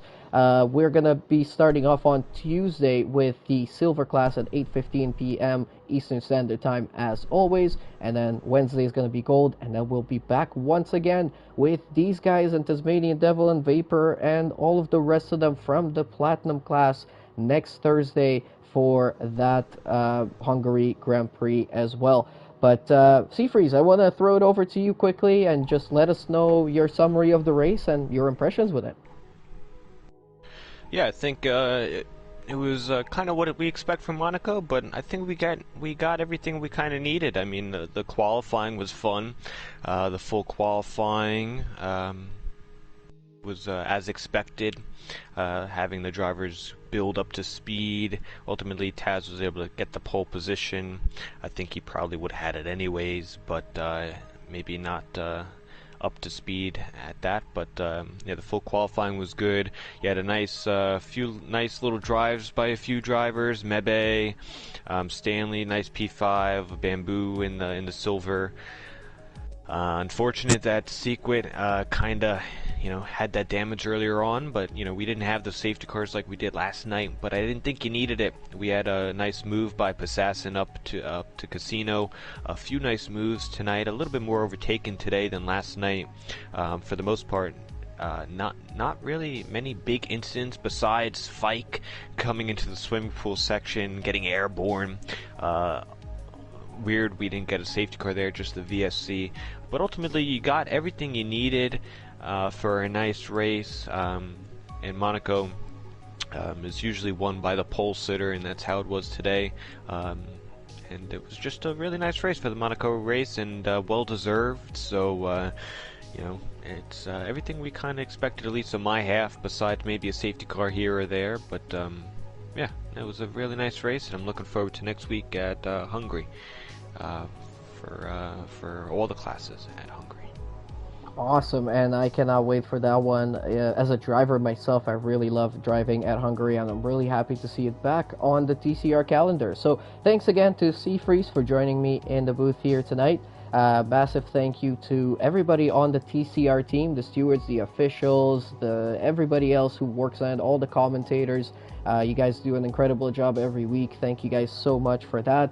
And yeah, thank you again for watching, guys. We will be back on Tuesday next week with the Hungarian Grand Prix with Silver Class. But from Blim Machine, from Seafreeze, from the Platinum Class of TCR, and all of us here, thank you guys so much for watching once again, and we will see you next week. Have a great night.